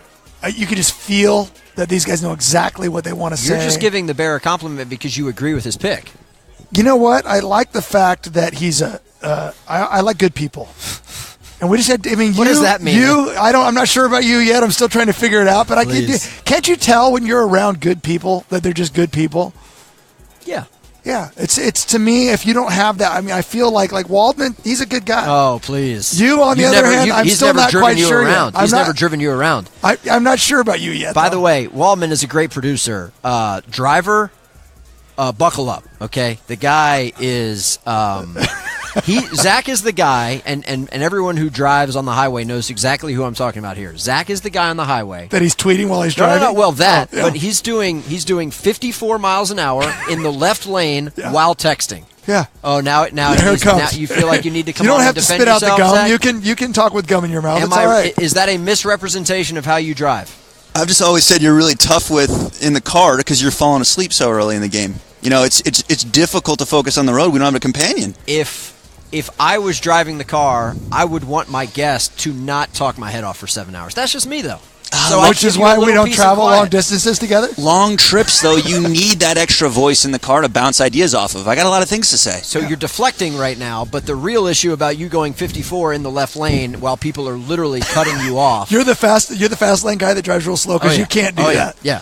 I had a roommate. My roommate Rick and Rick Daly, my tight end, he did that. And you know what he used to? He's from Texas. He would drive in the the fast lane at honestly exactly the speed limit, and he would look at you and he'd say, "Well, I'm driving the speed limit." Then go around me. Right. Like that's not how the system works. Yeah. No. I listen. Come on, Zach. I've tried to handle this with kid gloves because Zach is a phenomenal producer. He books guests, as you just saw. He does a great job. We had the commissioner. We got the Bear. So I am gentle with Zach. And please be gentle. My stomach is in terrible shape right now because of the burger you served us last night. Holy cow, those mushrooms. Oh, man. I'm having cartwheels going on in my stomach right now. We ordered the exact same thing, and it didn't bother me a bit. Thank you for We ordered the exact same thing. So I've been portrayed as weak on this show. I've been portrayed as a bad driver on this show. I'm wearing a coat, so I'm clearly soft. Great producer, though. Can you guys get to the Twitter poll? Yes. Never stop producing. Okay, Friday Twitter poll at CS Now tweets best national championship game. Easy for me to say this century. You have 4 choices. Okay, 2002 national championship, Miami, Ohio State. Remember that one? Here's what it sounded like. Defense. Andre Johnson, Ethnic Sands, wide right. Roscoe Parrish, wide left. Peyton alone in the backfield. Dorsey under a center Romberg. Sands motioning. Back is Dorsey to throw. Grabbed. He throws it in the end zone. And it's incomplete. The Buckeyes win the national championship as defensive pressure got to Ken Dorsey and forced him to throw an incompletion. C. Grant right on the spot and in 2 overtimes. Ohio State grabs the national championship and ends Miami's 34-game streak. Wow! That's Paul Keels and Jim Lachey, Ohio State IMG Sports Network. That was 15 years ago. Couple of ways I remember that game. 1, the Willis McGahee knee injury. Oh gosh, yes. 2, that's the most memorable part of that game. That was horrific. It was a really gruesome injury. The other one was the phantom/bogus, and those are PG ways to describe the PI, pass interference, in the end zone. 15 years ago, what were you Miami. like 10? That's not funny, man. Well, I'm just you're kind of young. I mean, I was 20 years old. Okay. Thank you for now. Now I feel old. Thank you. I appreciate that. Good. Unbelievable. It was a good game. So that is one option. Okay. At CS Now tweets, we want to hear from you. Best national championship game this century. That's option 1. Option 2, 05 Natty, Texas, Southern Cal. You remember the Vince Young game. All the dreams, all the hopes for the national championship come down to this play. 4th down and 5. Texas at the USC 8. 3 wide receivers. Young from the shotgun. Back to throw. Vince looks. Under pressure. He'll tuck it in and run. Vince to the 5. Young. Touchdown Texas. Touchdown Vince Young. He's done it again. Vince Young has given the Longhorns the lead with 19 seconds to play in the game. Craig Way, Longhorn IMG Sports Network. I remember Vince Young with the confetti falling. Remember? Yeah. No, the images of you this. were at that game, weren't you? So yes, I was, which is why I'm a little bit biased towards this one, because not only was I at this game, but I was sitting in the stands surrounded by USC fans. So as you can imagine, for me at UCLA, for you. Yes. It was so fun. No, it was so fun. Not for a long, but SC blew that game. I mean, they had every chance to win that game, but they were not smart in the way they called plays in the first half. They kept trying to throw it around. They made mistakes. But what Vince Young did, I can still remember him running into the right corner of the end zone to win that game. That was an amazing, amazing play. And it's cool to see Vince Young around the Texas program, as of late, kind of being at some of their games on the sidelines, because Vince Young should be always remembered as a Texas great. That 05 Southern Cal team, I know that Reggie Bush technically never played there because of sanctions and the Heisman Trophy, which was taken back and all that other stuff. Yep. Best college football team I've seen in my lifetime. He was Reggie Bush in real time. Like when you watched him on the sidelines, there was not an angle that you could take that was like it was human. Like you thought you had him. He was so fast that you just could not pick the right angle. By the way, his backup, Lindell White, he was pretty good too. They both worked well. That's why they lost the game, though. They lost the game because those two guys should have been carrying the ball the whole time, and the game would have been over by halftime, but they made a lot of mistakes. Any chance you could have to throw shade on Southern Cal, I would expect nothing less. So that is option B on our Friday Twitter poll. Best national championship game this century. Option C, Florida State, Auburn, the Jameis Winston game, 2013 national championship game. 17 seconds, high formation now. Here's the snap. Winston rolling right, throws the pass on the other. It's caught! It's caught! It's caught! Touchdown FSU! Kelvin Benjamin! Knowles retake the lead with 13 seconds remaining. Knowles retake the lead with 13 seconds remaining. Gene Deckerhoff, Hall of Famer, Seminole IMG Sports Network. Cool story on this. Ben Blevins, who's with us here today in Atlanta Engineering, was on the ones and twos, engineering the Florida State call of that national championship game. 2013 Natty, I don't know if that's one of the greatest, but if you're a Florida State fan, you're probably going to vote for it. Jameis Winston was legit. I saw him as he was a pitcher too. He played baseball. Yep. Left-handed reliever. I saw him in the ACC baseball tournament come in and close the door against NC State. I'm not a baseball guy. Yeah. Okay, but this dude just comes in out of the bullpen and is just throwing gas. Really? And on the mound, you want to talk about a presence? Absolutely. He's a big dude, man. He was kind of like what Deshaun Watson was. He was a guy that you were never out of the game when he was at Florida State. And what's crazy, and it's interesting too, is that you remember Jameis Winston and some of the issues he had off the field? He still got them. Baker Mayfield issues off the field. Well, different types of issues. Johnny Manziel issues off the field. Yep. I mean, we have some Heisman Trophy quarterbacks.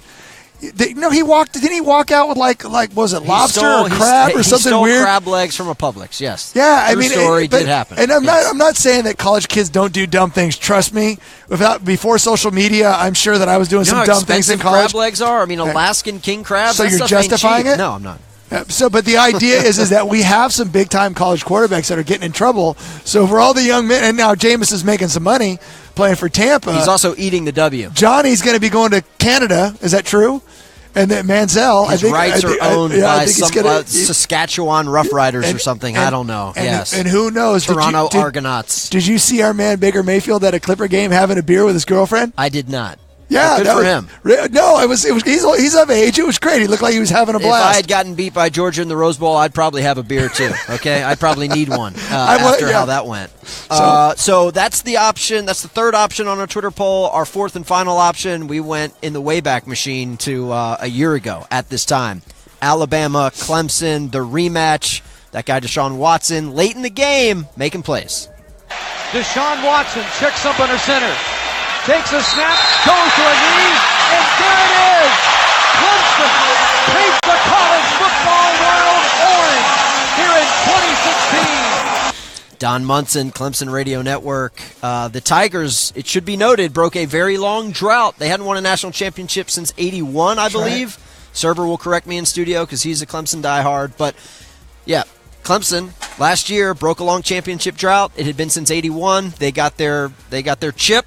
And now Georgia, whose last national championship was in 1980, trying to break the streak and get back to national prominence, and we'll find out if they can do it Monday night. Not that easy against Alabama. Can you imagine? Can you imagine Alabama going down 2 years in a row in this thing? That's what's making it tricky, because I tend to agree with what the Bears said, but it's hard to go against Saban 2 years in a row. It's hard to imagine them losing. You're hedging your bets here. I'm you just like saying. The Bear. You disagree with the Bear. I like what he said, because when we were off air, I said the same number. And I'm lean. I said that 24-21, and I'm like, I could see it being that, but it's hard. Nick Saban is that good as a coach. He's that good, and his staff is that good. Yeah, and his defense is that good. With the coach on the way out. Now remember, it was funny because with Pruitt, he's going to be there. With Kiffin, he was out. Correct. And Sark came in and called the plays, which was a little bit different. So at least they'll have the continuity in this game with the coaching staff before Pruitt leaves. And, of course, Sarkisian is now where? Yeah, he's in the NFL, isn't he? That's right. He's calling plays for the Atlanta Falcons on Saturday night. No, he's not. Is he really? Yes, he is. I He's should the have known that. coordinator. Yes, you should have. I should have known that. I schooled Wayne Cook in something football. Which is why the Rams are going to win. This is why the Rams are going to win even more. I mean, and there you go. Sark has good vibes at the Coliseum, right? Does he? He's the head coach. He may have been the head coach, but he also got ran out of town. Yeah, well, it happens. It's college football, all right?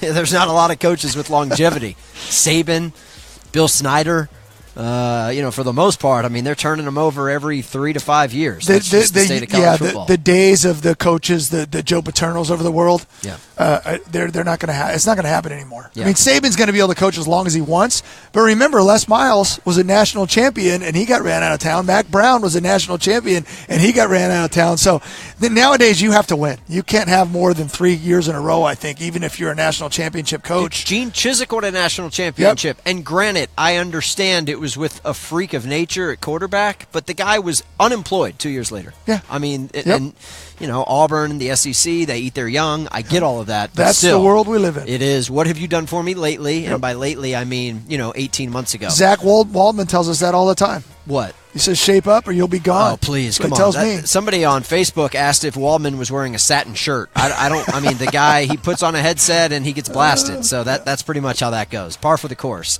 We are streaming on Facebook Live, facebook.com/College Sports Now. Obviously, if you're listening to us on the TuneIn mobile app, tunein.com/College Sports Now. We're everywhere. Wall-to-wall coverage of the national championship game, getting ready for Monday night. Georgia and Alabama, an all-SEC national championship game. We will be doing our show Monday, by the way, live from the College Football Hall of Fame.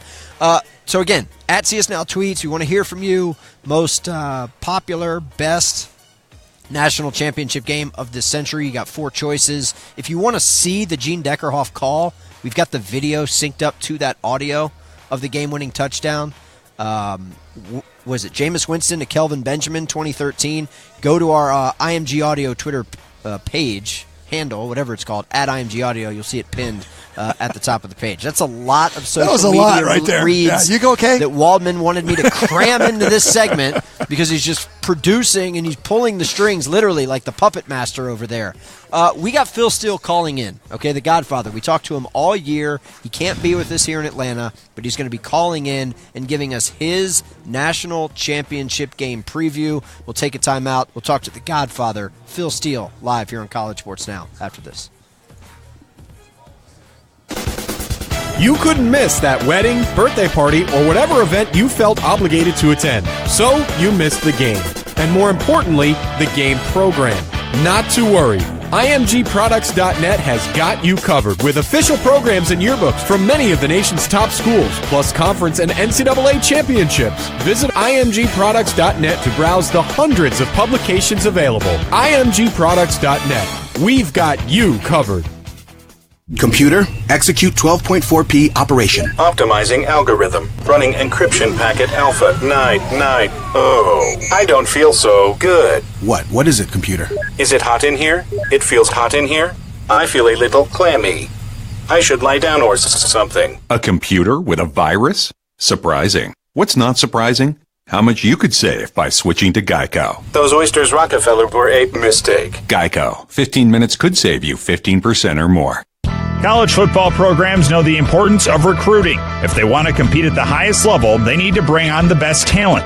People who have the skills and the drive to be a success. The same is true in business. Recruiting is vital. And with ZipRecruiter, you'll have a smarter and simpler way to assemble your own winning team. With just one click, you can post your job to over 100 job boards. Then ZipRecruiter's matching technology identifies relevant talent fast. 80% of employers who post on ZipRecruiter get a quality candidate through the site within 24 hours. And your ZipRecruiter dashboard helps keep everything in one place, so it's easy to review and rank the candidates with the best experience. You'll be building a powerhouse program in no time. Choose the smartest way to hire. ZipRecruiter, preferred job site of college fans everywhere. For your free trial, go to ZipRecruiter.com/football. ZipRecruiter.com/football. Once again, for a free trial, go to ZipRecruiter.com/football. If it happens on the field, he told you about it months ago. My favorite team every year is the team I pick higher than everybody else. It's time for Phil Steele on College Sports Now. Not all guests are created equal here on College Sports Now, and it goes without say that our next guest is better than most. Phil Steele. We call him the Godfather here on the show because he simply knows more about college football than we do.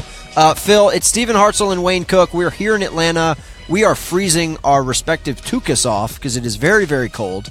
But we had to get your take, all right? We've been talking to you all year, and we can't let you go without getting your national championship game preview. So I'll put you on the spot here. Before we get to Monday night, Frisco, Texas, Saturday, high noon, the big one.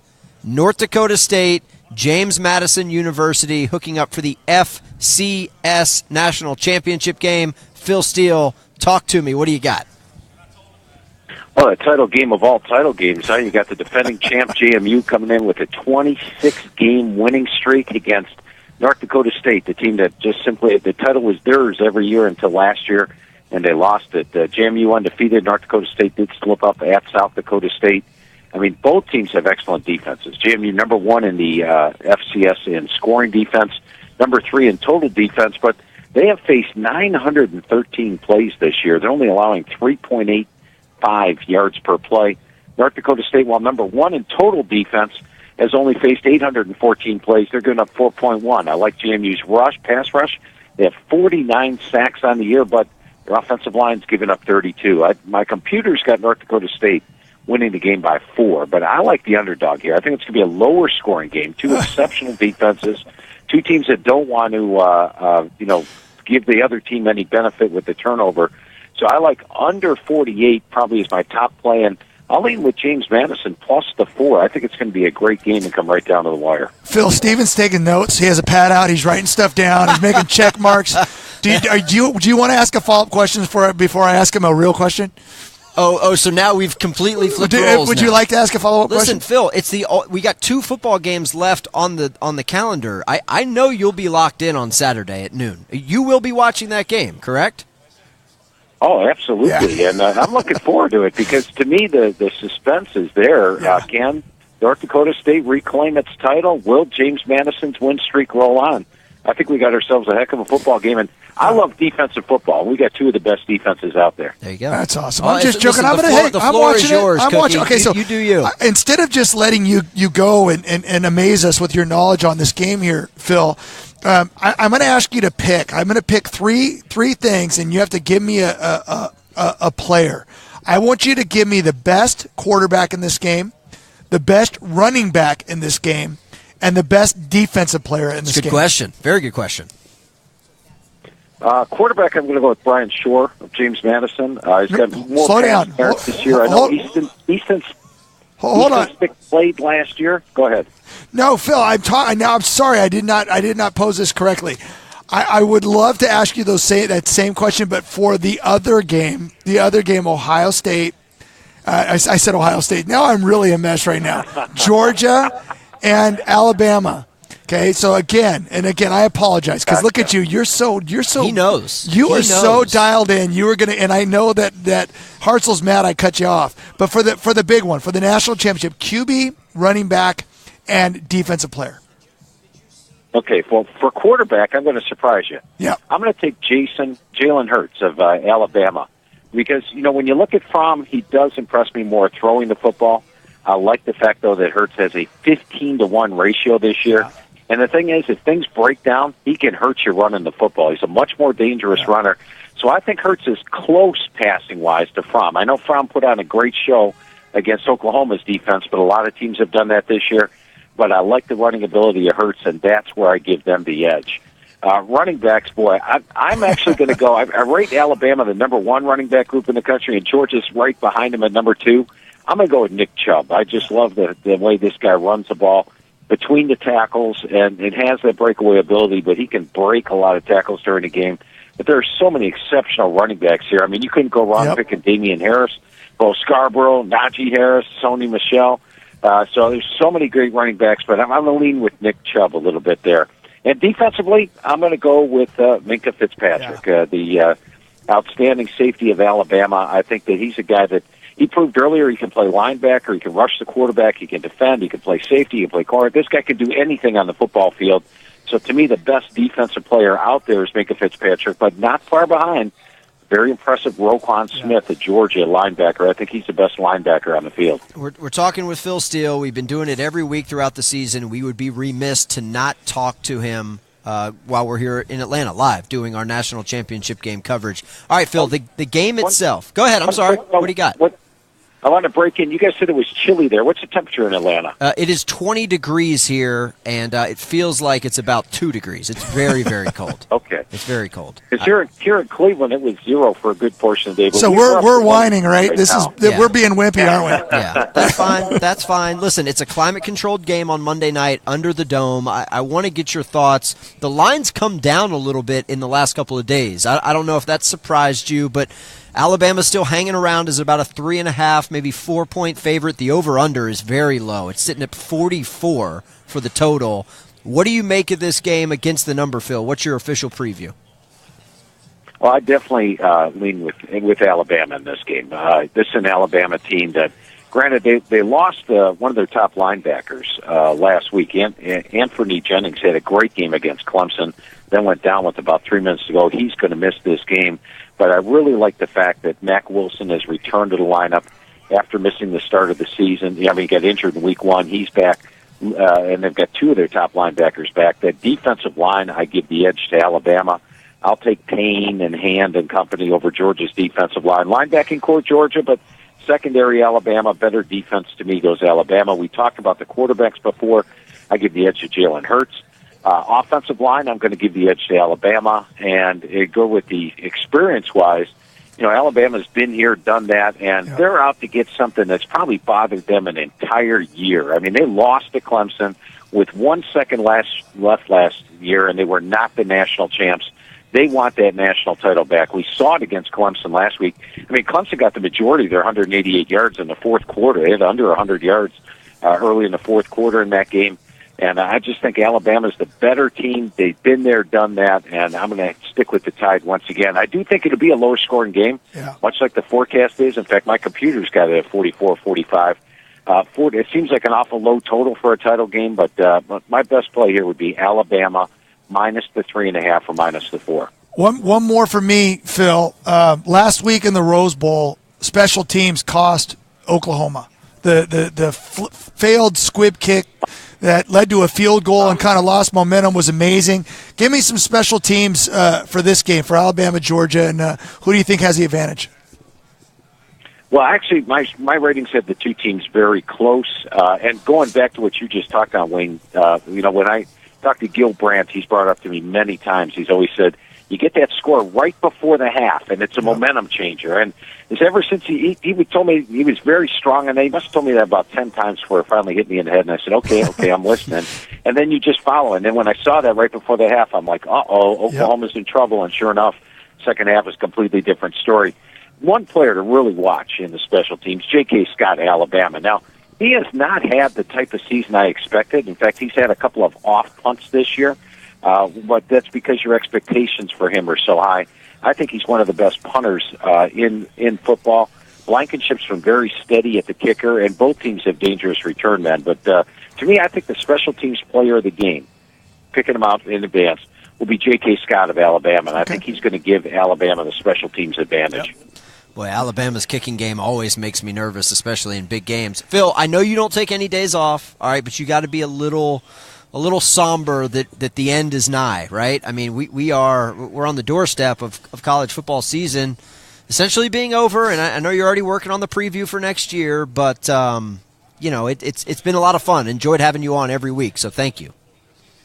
Yeah, it's been a lot of fun all year. It seems like we were just talking about the start of the season, wasn't it, guys? It was week 1, and now here it is like a couple of days later, and the season's all over already. But you're right. We're working on the college football magazine for next year. Also going to put out an FCS magazine. So if you're out there, and we could tell Stephen that you're interested in that, so make sure you're getting down on the FCS magazine next year, and also the NFL magazine. So it's officially magazine season for us here. I will tell all of my JMU buddies when we're at our watch party Saturday afternoon that they need to get the FCS preview mag from you. I will relay the word, Phil. I promise. Awesome. And then if you guys want to talk football during the off season, you feel free to give me a call. Yes, sir. That will happen. That will for sure happen. Hey, Phil, enjoy the game Monday night. Hang in there. I know those winters in Cleveland can be awfully chilly, but hey, the NFL draft's right around the corner, buddy. So I know that there's always eternal hope in Cleveland. All right, we'll talk to you again soon. All right. All right, sounds great. A lot of fun as always. Great talking to you this year. Thanks, Phil. You guys have a great off season. You yes, too, sir. Same to you. That's the Godfather, Phil Steele. He's the best. How did you phrase that? You said that it is nigh. The end is nigh. Nigh is a synonym for near. So, did you not know that? Well, sometimes. I mean, I know you're a bright guy, but I've never heard it used that way before, and I like to throw out stuff that most people go like, that's. I'm impressed. So so Taps, right? You know the song that they play at sundown. Yep. The lyrics to that: "All is well, safely rests. God is nigh." That's the lyrics. So that's how you know. That's that how word. I remembered that when I used to go to summer camp. We'd have to sing that song. Learn something every day. Nigh equals near. It's just I'm a wordsmith. I'm an English major. How do you think I got here, man? It's not because I played football like you did. A lot of shots to the head. Yeah, well, which really isn't all that funny. What? Waldman, oh boy, Waldman wants to chime in. Can you spell nigh? N-I-G-H. just try. Look this up. Yeah. Listen. Yeah. I could be crazy, but I'd be willing to bet my reputation on this. Reputation I have. It sounded great. Did it? It did. I mean, it didn't sound pretentious. I knew what you meant. Whether I knew. Do you ever use a word in a sentence and not really know where it came from? Never. Like I just use not it. Once in my Happens life. to me all the time. Stuff just comes out of my mouth.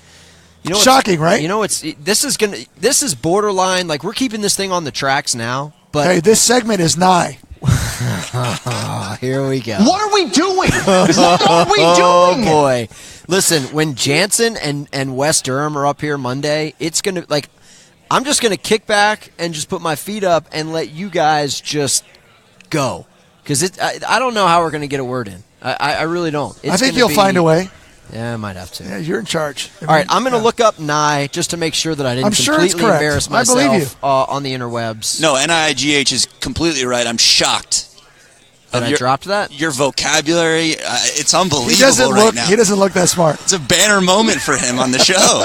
Nigh? Listen, I peaked academically in high school. I'm still clinging. I'm still hanging on. Probably physically, too. My AP U.S. History score of a 5, that was pretty much the watermark for me. It's been downhill since then. I'm worried about Monday's show as well, but we do also have Top Chef Kevin Gillespie coming up. That was going to get referenced here. I'll tell you what, we will preview what we've got coming up on Monday. We got our final break as Wayne so eloquently said just a moment ago, this segment is nigh. So we will take our time out.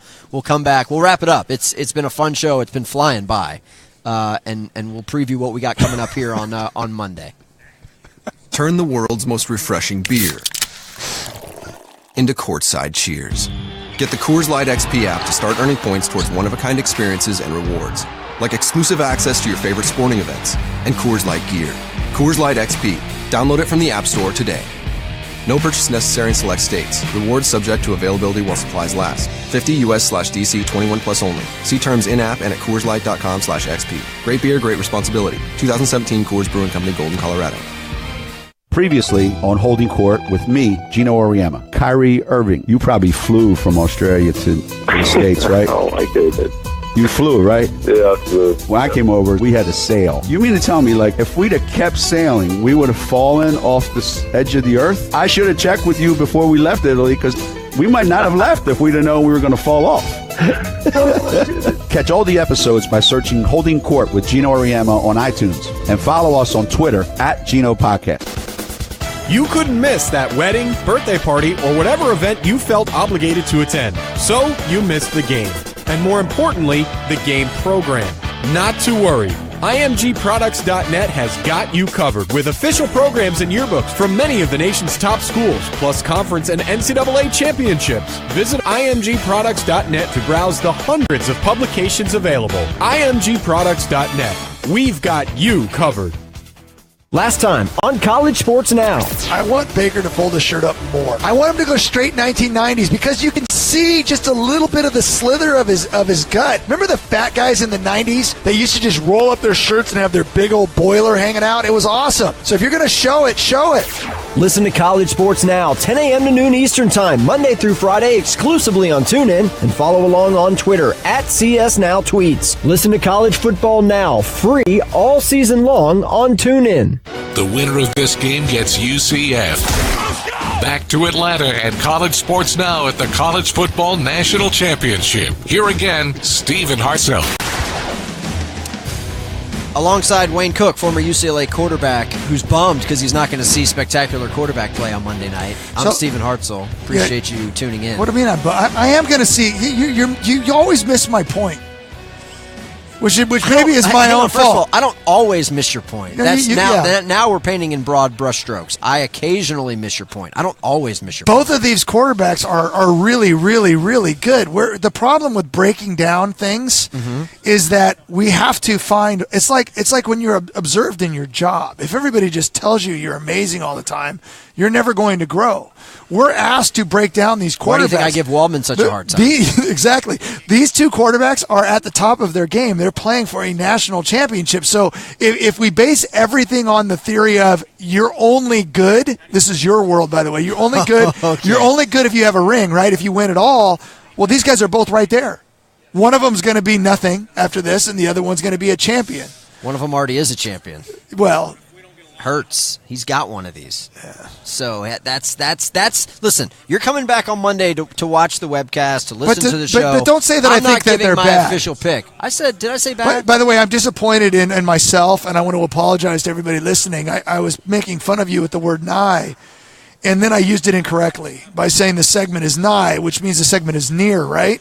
So I should have said the end of the segment is nigh. Correct. I got to work on it. Listen, I mean, you are the co-host of this show. You pick me up when I am down. The last thing I'm going to do is bury you here. I got to do a show with you on Monday. I'm not going to. I don't think you caught it. I don't want that. No, I let it go. I don't think you caught it. I caught it. I let it go. You even said something about how I used the word correctly, which was bad on your part. All right. Well, you know. Yeah, Waldman's agreeing because he heard it. Listen, it happened. You next time you're playing Words with Friends with your buddies, which I don't do. Okay, well, next time you. That sounds like something you do. No, I don't play games. I go out like throw a ball around. I don't like people people playing on my phone. Okay, I just use my phone for communication purposes. So for the record, though, both these quarterbacks are legit. They're good. Really, really good players. They are good, and whoever makes the least amount of mistakes is probably going to end up hoisting some hardware. Interceptions could matter. A fumble in the pocket could matter. I mean, turnovers always matter in these games. I love that we talked to Phil about kicking. When you play great defense, punting matters. It matters so much. Like if you can pin a team that's struggling on offense back inside their own 10 on a regular basis, we see it in a lot of these games. Field position plays a huge role with teams that are offensively not great. Challenge, yes. You know, it's funny because the kicker for Georgia, Rodrigo Blankenship, you know, with the rec specs and the facial hair, he's like a cult hero. I mean, he's an icon in some pockets of the Georgia faithful, which, by the way, it should be noted, you know, we're here in Atlanta. You know, as we talked about with Phil Steele, it is really chilly outside. Okay, it's really cold. It's colder in Cleveland. Weather is not going to be a factor for the game. But I do wonder what that's going to be like in terms of the atmosphere. You know, we walked by the College Game Day set. We had Chris the Bear Felica on earlier. They're outside. They're exposed. You know, thankfully, we're indoors. I mean, we're right near the entry, so it's a little chilly. But I am curious to see what the turnout's going to be like. It feels, Wayne, like this is kind of the calm before the storm. The next couple of days, people are going to start flooding in here. It's not like the Rose Bowl where it is I hear Third Eye Blind playing in hold the on a background. second. That's oh my we know goodness. we know the music. We're going to be listening. We're going to be at the concert. We're going to be at the concert going, I know this song. Oh my gosh, Here's this the is funny great. part. Serber back I love in the this song. studio. Of course you do. Yeah. Serber is like an audiophile. He is a music snob, and I use that with the highest regard. He's probably cringing. a little bit So right my wife is at home right now watching on Facebook Live. Hey, Mrs. And, Cook. and How you hi, doing? Sue. I'm going to be at this concert. She loves music and she loves concerts, so she's jealous right now. What was the last So, concert you went to? They're like, I guarantee you she loves. She's probably hearing this song right now going, oh my gosh, I wish I was going. She's going to fly out. Last concert that the Cook household attended, you and Mrs. Cook. What was You're it? going to laugh at this. It was down Dixie at Chula Chicks? Vista. No, it was Def Leppard and Poison, and I took my 11-year-old and we loved it. Are you With it- serious? yeah. Did you bust out the acid wash? We jeans did not, and the but bandanas? I sang every stinking song, and then at the end of Poison, they played AC/DC. No, it's the truth. At the end of Poison, they played AC/DC over the intercom really loud, and everybody and it was sold out. Everybody in the stadium sang it together. Do you have It a was Slayer awesome. tattoo on your shoulder? No, not Slayer. Come on, now, don't insult me. Not that I had this Slayer. No, Do you have it a was White Snake It was tattoo? and before that. You know what the concert we went to before that was Guns N' Roses.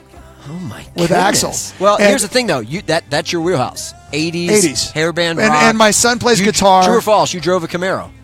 It's false. I drove a Mustang. Oh, I was this close. My high school car was a 72 fastback Mustang with jacked up big tires, jacked up in the back.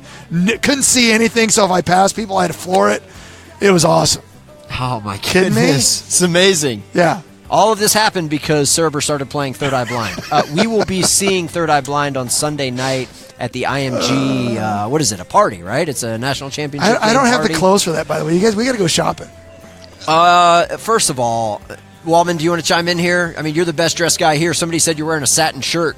Can you confirm that that's satin? No, it's not satin. Are you going clubbing after this? I'm just worried that people that invited us to this party are now going to revoke the invitation because Why they're would watching on Facebook Live and they're like, they are shaming Third Eye Blind. No, there is no shame. I did not do that. I know that once I start hearing the music, I am that guy. I'm going to be like, oh my gosh, I love this song. Powers that be, I apologize. Like I worked hard for these invitations. You know, Wayne Cook is going to be the. I'll be front row. He's going to be the silver fox who is front and center. I'll be asking for a pick from the guitar player. Are you kidding me? You're going to be like, hey, can I have the set list? I'll take Can it you home. throw- Yeah, I love it. Come on, give me the set list. Sign it. Unbelievable. But it's the big end of year, end of football season celebration for IMG, and Third Eye Blind's going to be there. Food, drinks, fellowship. It's going to be awesome. I'm going to hang out with Jansen. I'm literally going to make sure that Jansen just, kind of keep, he's an offensive lineman. I just want him to kind of protect me. He'll get us down front. That's what I'm saying. Like, I'm literally just going to be, like you see a tailback with the football and they got one hand on their offensive lineman as they're looking to get to the edge. Yeah. That's going to be me with He'll JJ. block for you. I'm just going to, wherever he is, I'm just going to kind of. If there's I'm gonna bacon be right there. or walleye fish at this event, hide your kids, hide your wives. It's going to get ugly. You know what? JJ will be in heaven. I'm actually worried that John is going to be bringing, like TSA at the Detroit airport, they're going to have their hands full with Jansen's carry-on because he's already said, I'm bringing you fillets, I'm bringing you venison, I'm bringing you walleye, all of that stuff. Like, that's He's bringing coming he's bringing fish in his bag. He's threatened to do that, yes. Speaking of food, where are we going for lunch? Monday. Oh. Sorry. Top Chef Kevin Gillespie is going to be with us live at the College Football Hall of Fame. It's going to be myself. It's going to be Wayne Cook. We're going to have John Jansen, our Michigan man, former Wolverine, 12-year NFL vet, right? Guy was in the league for a while. He was in the league for a long time. We're going to have Wes Durham, whose football season may or may not be over. I mean, Wes is in L.A. right now. He's getting ready for the Falcons and the Rams on Saturday night. It'll probably end this week. Yeah, see. Probably end this what, week. Wayne? I think the Rams are probably going to win. You say that, and yet you and I are going to be watching this game in a public arena on Saturday night, And if you think you're going to walk around with your Jared Goff jersey on and not have somebody I'm wearing red pour today. beer on your face. This is the last time I'm going to wear red. This is it. I'm not wearing red anymore on this trip. Okay. Falcons are red. All the teams are red. What's that? Yeah. Yes, Wayne does have a pass to the game. I am going to the game. Yeah, I'm going to be at the game. We do want to hear from our listeners, our viewers. Let us know who you got. I mean, there are hashtags that have little logos that come up. I think there's a name for that. Hash flags, maybe? Did I just make that up? Anyway, hashtag Roll Tide if you're on the Bama train, and hashtag Go Dogs. Yes. And that's DAWGS, folks. Don't date yourself by spelling dogs DOGS. It's DAWGS. So let us know who you got. Hit us up on Twitter at CSNowTweets. We got a Friday Twitter poll. You and I don't have anything to do show-related until Monday morning. So we're going to explore Atlanta. We're going to do it right. We're going to watch the playoff game. We're going to watch the Falcons. That's this weekend, That's right? a big day for me because I got JMU at noon, and then the Falcons are at 8:30. That's a big day for me. Yeah, it's a big day. We got a lot to do this week, and we got our party to go to, and then I can't wait for the game. I was spoiled with the Rose Bowl last week. Yes, you were. That was an instant classic. I don't think Monday will be. And I know on our Twitter poll, I was at that Texas game, and that's why that would be my number one choice for Texas USC. And then I have a feeling this is going to be a classic as well. Well, the end of the show is nigh. I will say this. You got to come back on Monday for official picks. Okay, you've kind of given us who you're leaning with. That's all fine. I'm wavering, though. I'm still wavering. Yeah, more research to do. You are waffling. There's no doubt about that. You're flip-flopping. So Monday, we'll lock in official predictions. We had Chris the Bear Felica. He said 24-21 Georgia with the upset. Phil Steele, he's got computers. He's got a wealth of knowledge. He likes Bama. So there you go. Those are two experts that are split on this game. I don't know. We'll see. We got to get on out of here, folks. Show's over. Thanks to Zach Wallman. Thanks to Ben Blevins behind the scene. Everything you're seeing on Facebook, everything you're hearing, it's all because of Blevins. The guy's a magician. We wouldn't be able to get on the air. We wouldn't be able to broadcast without him. So thank you to both of those guys for their great work behind the scenes. Michael Serber back with us in Winston-Salem, who unfortunately didn't get to eat a biscuit for breakfast like we all did. A-plus work from that guy. One of the best in the business. And, of course, we got to thank our guests. Chris Felica, the Bear, Greg Sankey, SEC Commissioner, and, of course, the Godfather himself, Phil Steele. We are back on Monday. Same bat time, same bat channel, 10 a.m. to noon, live from the College Football Hall of Fame. Myself, Cookie, JJ, Wes Durham. We've got Kevin Gillespie dropping by. It's going to be a packed show on Monday. So come back. Check us out. 10 a.m. to noon. We'll be on Facebook.com/CollegeSportsNow, Facebook Live, and, of course, the TuneIn mobile app. Wayne, anything you want to say before we get on out of here? Can't wait till Monday. Okay, sounds good. There you go. We're going to enjoy Atlanta for the next 48 hours. We'll talk to you on Monday right here on College Sports Now. So long, everybody.